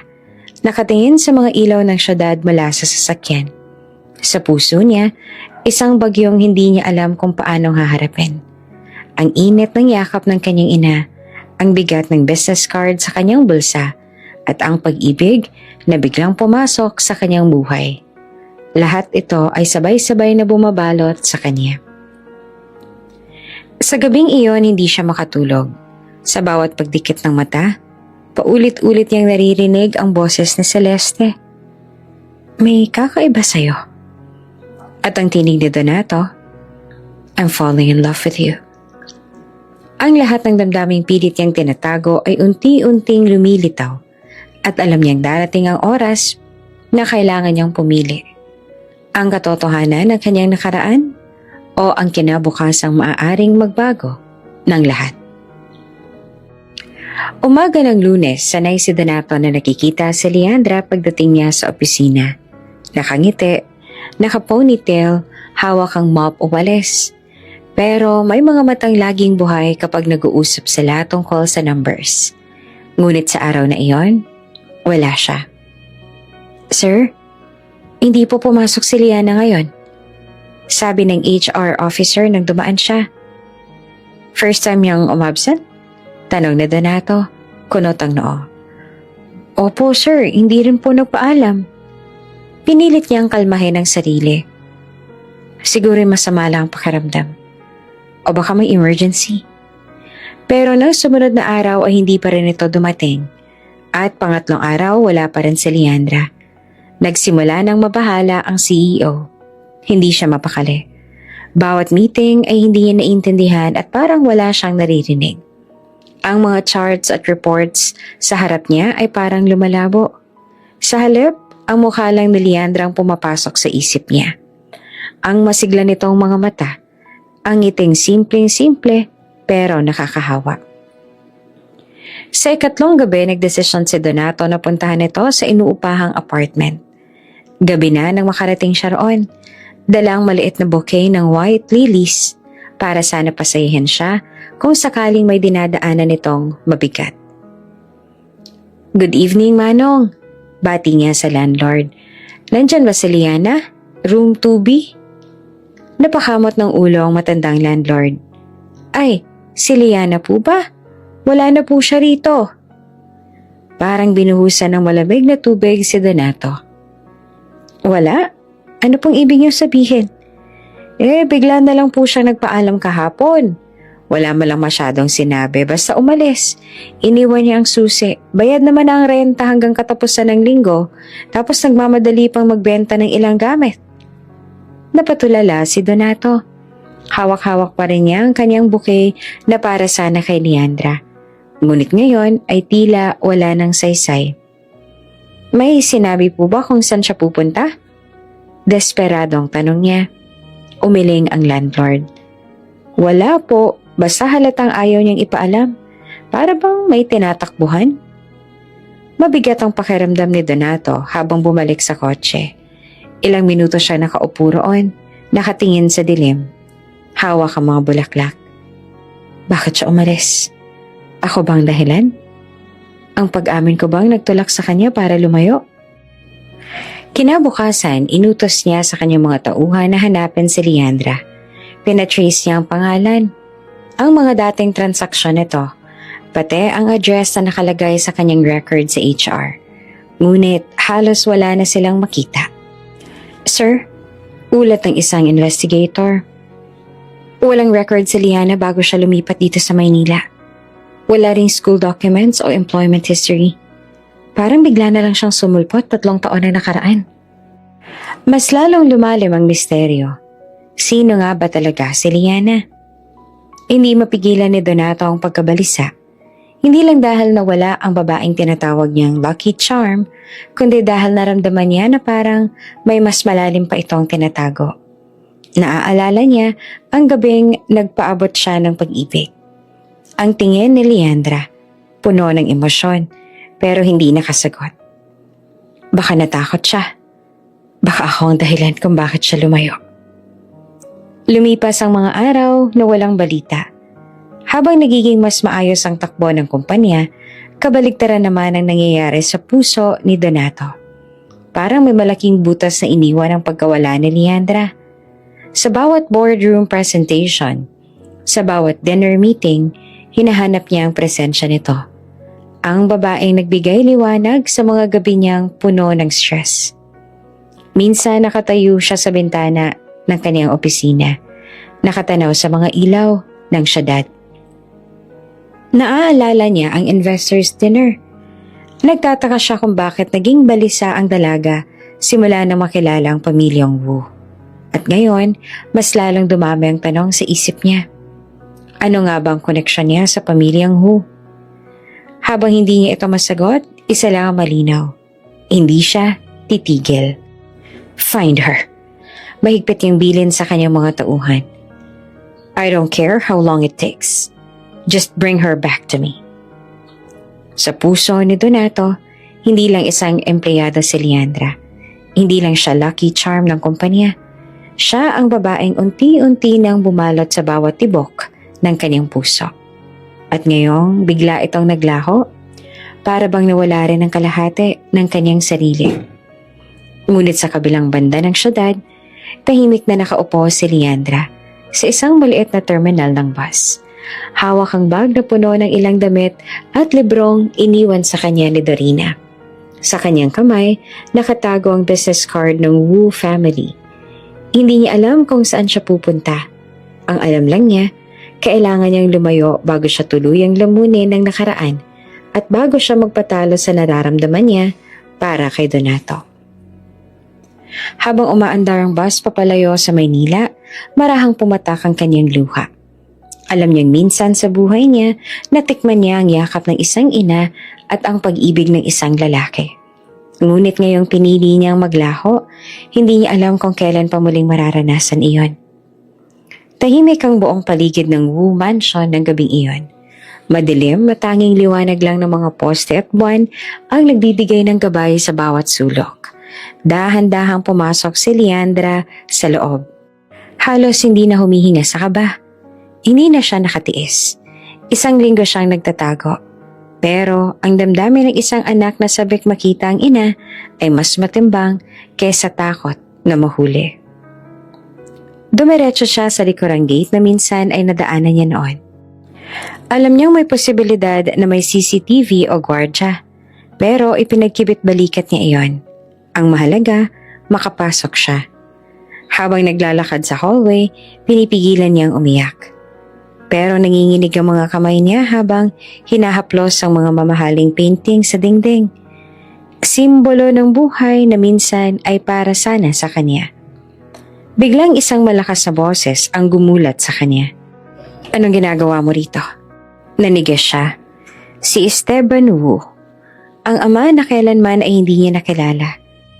Pero ngayon ay nakatitig sa kanya na para bang isa siyang kriminal na sumasalakay sa bahay nila. Pasensya na po, sir. Hindi ko alam kung paano ko ipapaliwanag pero nauutal niyang sagot. Halos mawala ng boses sa takot. Wala kang karapatang basta na lang pumasok dito. Guard? Sigaw ni Esteban. Galit ang tono. Ngunit bago pa siya tuluyang masigawan muli, bumaba si Celeste mula sa ikalawang palapag. Nakasuot ito ng puting night robe. Gulat sa narinig na ingay. Esteban, anong nangyayari? Tanong ng ginang. At nang mapatingin siya sa baba, natigilan si Liana. Parang bumagal ang oras. Nagkatitigan silang dalawa. May kakaibang kuryente. Isang malalim na koneksyon na hindi kayang itanggi. Hindi man makapagsalita si Leandra, malinaw sa mga mata niya ang isang bagay na hindi kayang itago. Sakit, pananabik, at pagmamakaawa.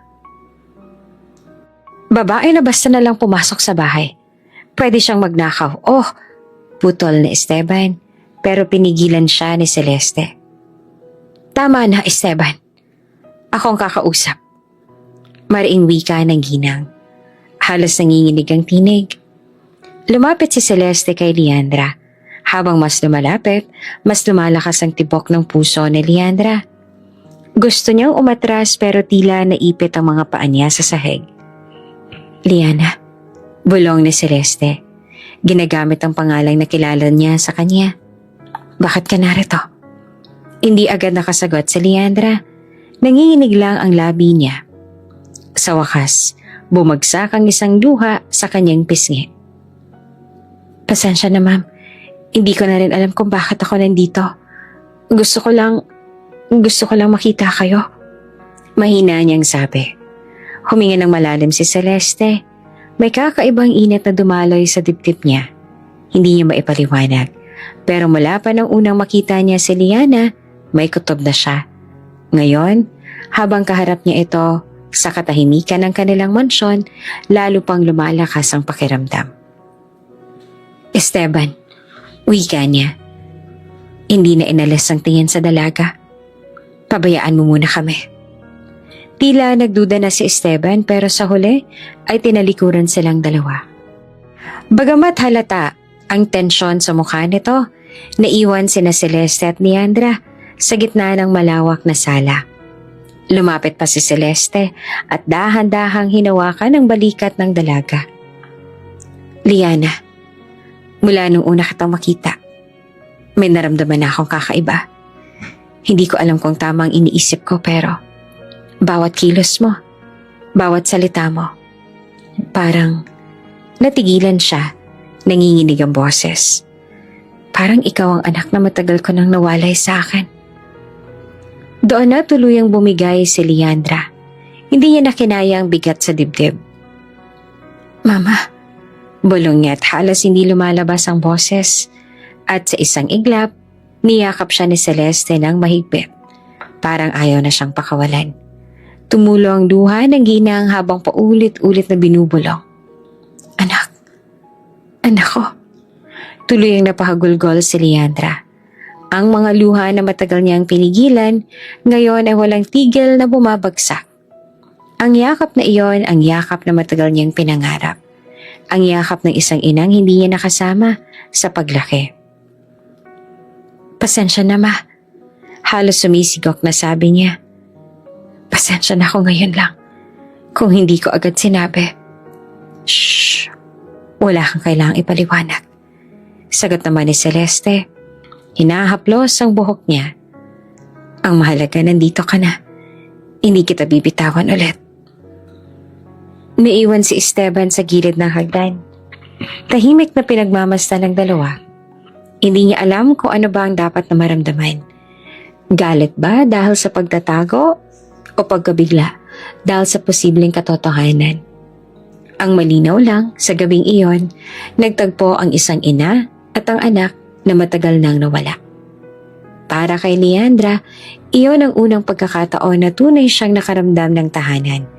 Hindi dahil sa mansyon, hindi dahil sa yaman, kundi dahil sa yakap ng kanyang ina.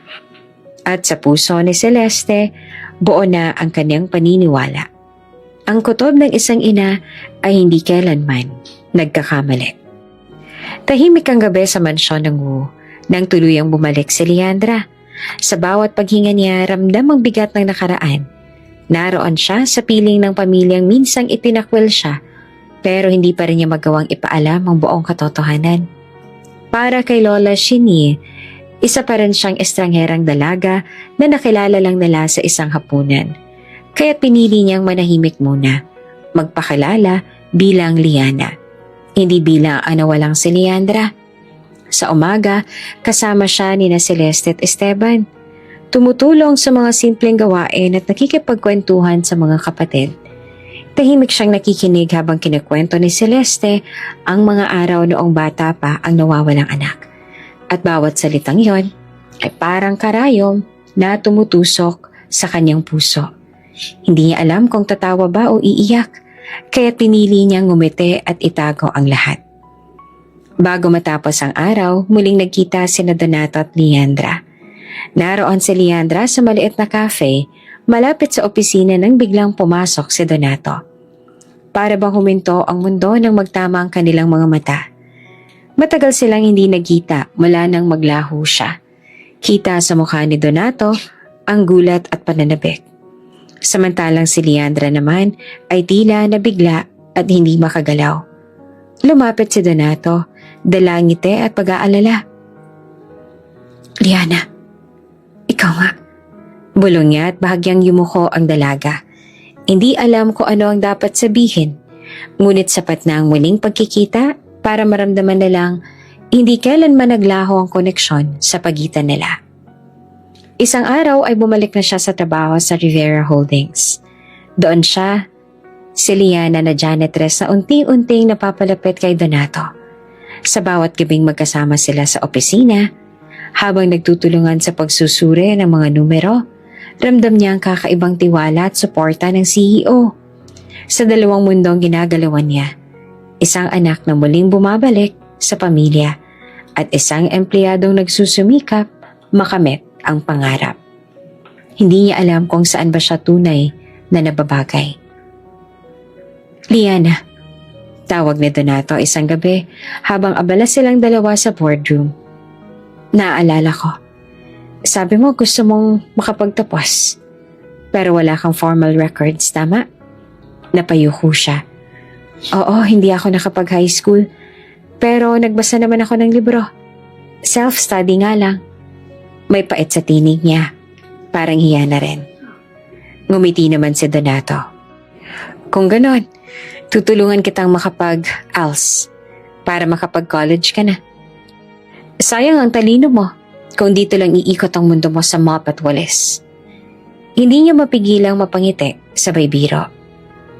Baka naman mabankrupt ka sa gastos sa akin. Hindi, investment kita. Sagot ni Donato. Diretso ang tingin. Hindi lamang para sa kumpanya, kundi para sa sarili mo. Dumating ang mga araw na dumoble ang pagod ni Leandra. Sa umaga, nasa mansyon siya kasama ang pamilya Wu. Pagkatapos ay diretso sa opisina. At kapag tapos na ang shift, doon na siya nag-aaral para sa ALS. May mga gabing namumula ang mata niya sa kakapuyat. May mga araw na halos hindi siya makakain ng tama. Pero hindi siya sumuko. Lagi niyang naaalala ang huling habilin ni Manang Dorina. Lumaban ka. At tuwing naroroon si Donato, laging may kasamang pagkain, kape, o minsan pa ay simpleng paalala. Liana, kumain ka muna bago magbasa. Unti-unting lumalapit ang kanilang loob. Pero sa pagkakataong iyon, mas pinili niyang ituon ang sarili sa pag-aaral at sa pangarap. Makalipas ang ilang buwan, nakapagtapos siya ng ALS at nakatanggap ng sertipiko. Hindi pa nga siya makapaniwala nang tawagin ang pangalan niya sa entablado. Sa audience, nakaupo si Donato. Palakpak ng palakpak na parang siyang pinakamalaking tagumpay sa mundo. At sa gilid ng bulwagan, naroon naman si Celeste. Nakangiti habang pinupunasan ng luha sa mata. Proud ako sa'yo. Bulong ng kanyang ina pagkatapos ng seremonya. Sabay mahigpit na yakap. Ramdam na Leandra ang init ng yakap na matagal niyang hinanap. Kahit hindi pa buo ang pagkilala ng lahat, sa puso niya, sapat na iyon para magpatuloy. Hindi natapos doon ang laban. Sa tulong ng scholarship na lihim na inaayos ni Donato, nakapag-college si Leandra.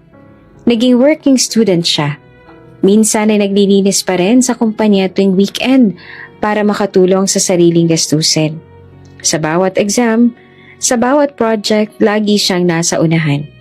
Hindi lang dahil sa talino, kundi dahil sa matinding determinasyon na huwag munang tawaging malas. Makalipas ang 4 na taon, nakatayo siya muli sa entablado. Summa cum laude, Bachelor of Science in Accountancy, Liana Dorina Santos. Sa sandaling iyon, humiyaw ng palakpakan ng buong bulwagan. Si Esteban nakangiting punong-puno ng pride. Si Celeste naman halos hindi makapaniwala na ang dating batang itinakwil ngayon ay bitbit na ang pinakamataas na karangalan. At sa likod ng lahat, nandoon si Donato.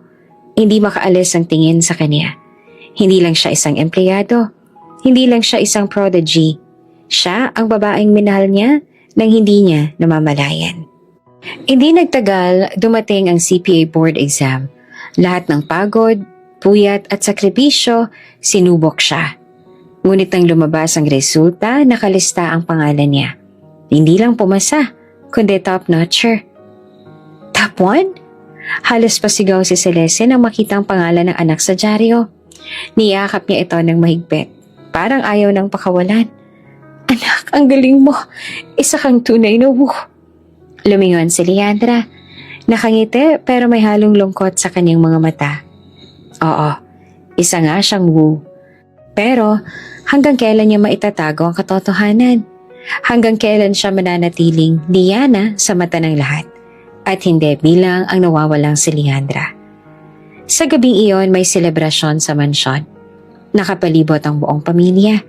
Masayang nagkukwento at pinagmamalaki si Leandra sa mga kaibigan at kakilala.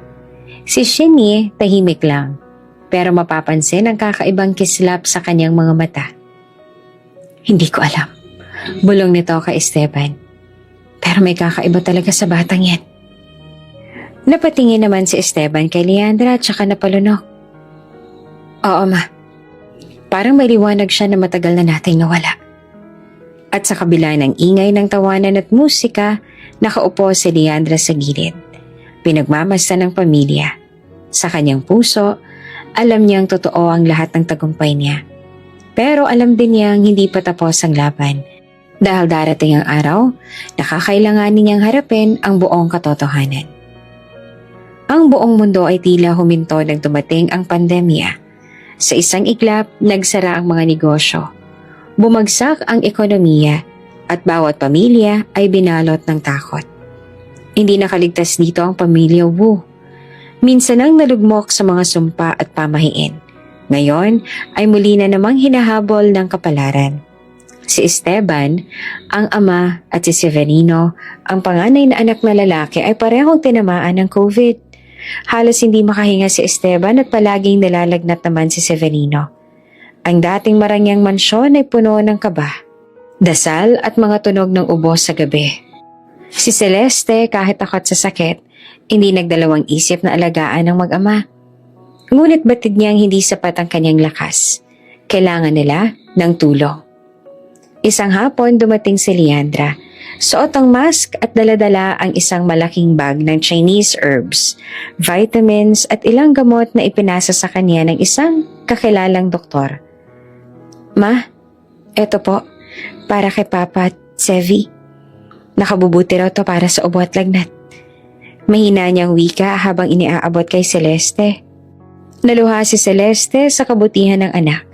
Sa kabila ng lahat, hindi naman iniisip ni Leandra ang sariling kaligtasan.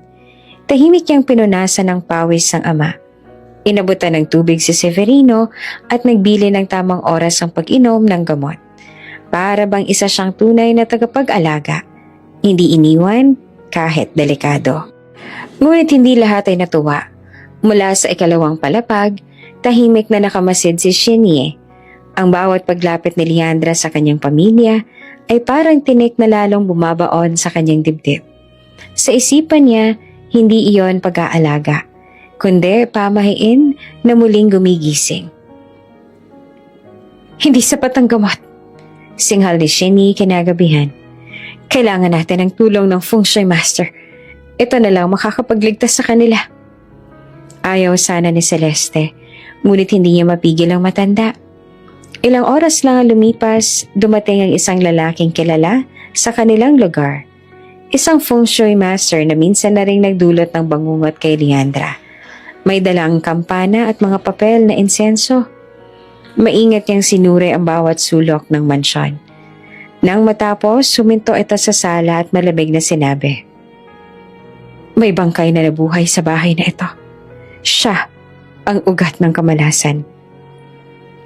Tahimik ang lahat. Ang tanging naririnig ay ang mahina at basag na pag-ubo ni Esteban mula sa silid. Ngunit tila sabay-sabay na napatingin ang mga mata sa iisang tao, kay Leandra. Nanginginig ang kamay niya habang pinipisil ang bag na dala. "Ako? Hindi po. Hindi po totoo yan." Mahina niyang tanggi.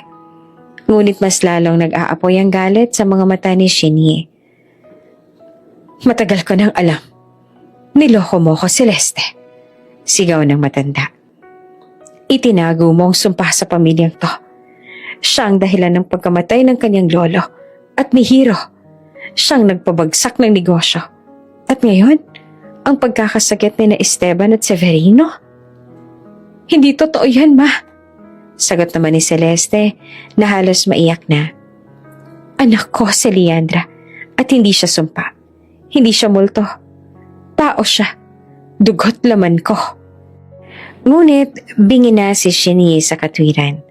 Buong pwersa niyang hinila si Leandra sa braso. "Kung gusto mong mabuhay ang pamilya natin, Kailangan nating isakripisyo ulit ang malas na ito. Nagpupumigla si Leandra, nanginginig sa takot. Lola, tama na po. Hindi ako bangkay at hindi ako sumpa. Ngunit mas mahigpit ang kapit ng matanda. Sa isang sulok ng bodega ng mansyon, nakatayo pa rin ang lumang kabaong na minsan ay inihanda para sa nawawalang apo, kasama ang baril. Sa tingin ni Shinye, iyan lamang ang tanging sagot. Isa-isang sinindihan ng feng shui master ang mga insenso habang sinasabi. Kapag naibalik siya sa kabaong, mawawala ang malas. Ligtas ang pamilya. Nanginginig na si Leandra, halos wala ng boses.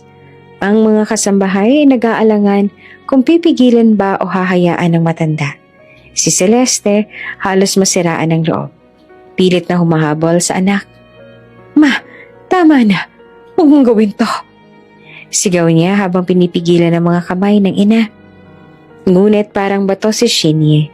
Walang naririnig. Isinubsob niya si Leandra sa kabaong at sa isang iglap, ang dating alaala ng sumpa ay muling nabuhay sa lahat ng nakasaksi. Ang mga ilaw sa mansyon ay tila kumukurap. Ang hangin bumibigat at ang sigawan ay naghahalo. Si Celeste umiiyak, si Leandra humihikbi at si Shinye patuloy sa pagdadasal ng mga katagang hindi maintindihan. Habang hawak-hawak ang baril. Bago tuluyang maisara ang kabaong, isang malakas na tinig ang umalingaw-ngaw mula sa pinto ng bodega. Tama na! Dumating si Donato, hingal at pawis. Hawak ang telepono na tila may tinatawagan. Ang kanyang mga mata ay nakatutok kay Leandra na pilit pinapasok sa loob ng kabaong. Nakayuko si Leandra. Nanginginig ang mga kamay habang nakatutok sa kanya ang malamig na duro ng barel na hawak ni Shinye. Ang lahat ng alaala ng kanyang kabataan, ang libing na buhay, ang takot sa dilim, ang sakit ng pagkawalay sa ina, bumalik sa isang iglap. Ngunit ngayong narito na siya, hindi na siya ang batang mahina. Isa na siyang babae na may tapang at may paninindigan. Wala kang karapatang mabuhay. Mariing sabi ni Shinye, ang tinig ay puno ng galit at takot. Ikaw ang dahilan ng lahat ng kamalasan sa pamilya natin. Ngunit bago pa man mahila ang gatilyo, mabilis na sumunod si Esteban at inagawang barel mula sa kamay ng sariling ina. Nahulog ito sa sahig at kasabay ang iyakan at sigawan ng pamilya sa paligid. Ma! Halos pasigaw na boses ni Esteban, nanginginig ang dibdib sa sobrang emosyon. Tigilan mo na to. Hindi siya sumpa. Anak ko siya. Ang kasalanan ay hindi sa kanya kundi sa atin na hinayaan natin na masira ang pamilya natin dahil lang sa maling paniniwala. Napaluhod si Shinye, nangingilid ang luha. Ngunit hindi pa rin mawala ang takot sa kanyang mga mata. Pero paano? Paano kung totoo? Paano kung mamatay tayo lahat? Hinawakan ni Esteban ang mga kamay ng ina at mariin siyang tumingin dito. Kung ito ang kaparusahan, tatanggapin ko. Pero itigilan natin ang pagtutulak ng kamalasan sa isang inosente. Si Leandra ay dugo at laman ng pamilya natin. Kung kailangan kong magbayad sa lahat ng pagkakamali ko bilang ama, ako na lang. Huwag na siya. Nangingilid ang luha ni Leandra habang pinagmamasdan ng ama. Sa unang pagkakataon, ramdam niya ang pagtatanggol at pagmamahal mula sa taong minsan ay naging bahagi ng pagkawasak ng kaniyang pagkabata.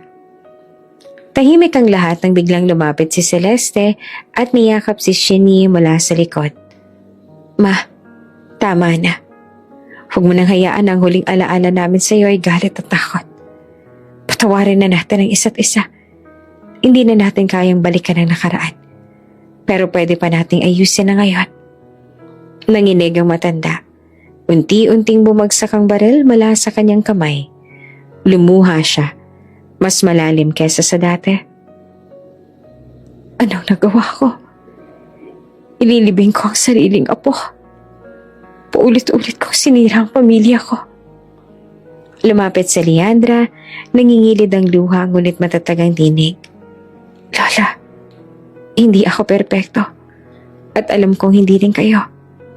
Pero hindi ko gugustuhin mamatay kayo na dala ang bigat ng galit. Kung kapatawaran na magpapalaya sa ating lahat, ibinibigay ko yan sa inyo ngayon. Niyakap ni Shinye si Leandra ng mahigpit. Umiiyak ng buong pait at pagsisisi. Sa unang pagkakataon, walang salita ng sumpa o pamahiin ang lumabas sa kanyang bibig. Pawang pagsuko lamang. Mula sa gabi ng pagbabagong iyon, nagsimula rin gumaan ang lahat. Dahan-dahang gumaling si Esteban mula sa kanyang karamdaman. Nakabangon si Severino at unti-unting nakabalik ang sigla. At bagamal malaki ang epekto ng pandemya, nakahanap ng paraan ng pamilya upang muli silang makabangon sa negosyo. Hindi lang dahil sa feng shui, kundi sa pagtutulungan at determinasyon.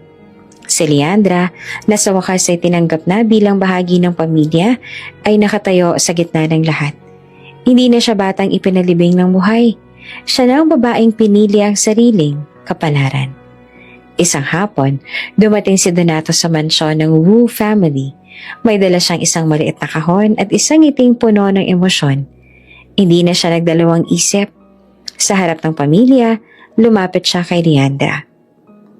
Alam kong marami kang pinagdaanan, Leandra. O Liana. Ani Donato gamit ang tunay niyang pangalan sa unang pagkakataon. At hindi ko nahahayaang mawala ka ulit sa akin. Lumuha naman si Leandra. Hindi dahil sa takot, kundi dahil sa kasiyahan. Sa kahon na hawak ni Donato, nagniningning ang isang singsing. Leandra Wu, handa ka na bang ipagpatuloy ang buhay mo? Hindi bilang sumpa, kundi bilang babaeng mahal ko. Gusto kong makasama ka sa lahat ng darating na bukas. Hindi na napigilan ni Leandra ang pag-agos ng kanyang luha. Sa lahat ng hirap, sa lahat ng sugat ng nakaraan, eto ang gantimpala. Tumango siya sabay sambit. Oo, Donato. Oo. Nagpalakpakan at nag-iyakan ng pamilya. Si Esteban, yakap-yakap si Celeste, ay nagpasalamat sa pagkakataong muling mabuo ang pamilyang minsan ay halos mawasak. Si Shinny, bagaman mahina na, ay nakangiti habang pinagmamasta ng apo. Sa huli, ang kwento ni Leandra ay hindi natapos sa sumpa ng feng shui. Natapos ito sa pagbabalik ng kanyang dangal, sa pagtanggap ng pamilya, at higit sa lahat, sa tunay na pag-ibig. At sa kanilang kasal, habang magkahawak kamay silang naglakad ni Donato, alam nilang wala ng anumang sumpa o kapalaran ang kayang pumigil sa kanila. Hindi kapalaran ang nagtatakda ng ating buhay, hindi rin sumpa, kundi ang tapang na maniwala sa sarili, magmahal ng buong puso at lumaban para sa kinabukasan. Bago ka pa lang sa channel neto, ibang kwento ni Ate Jane, istorya mo, ikwento ko. Huwag kalimutang pindutin ang notification bell at subscribe button. Madilim na sikreto ang pasan ng isang dalagang janitress. Bata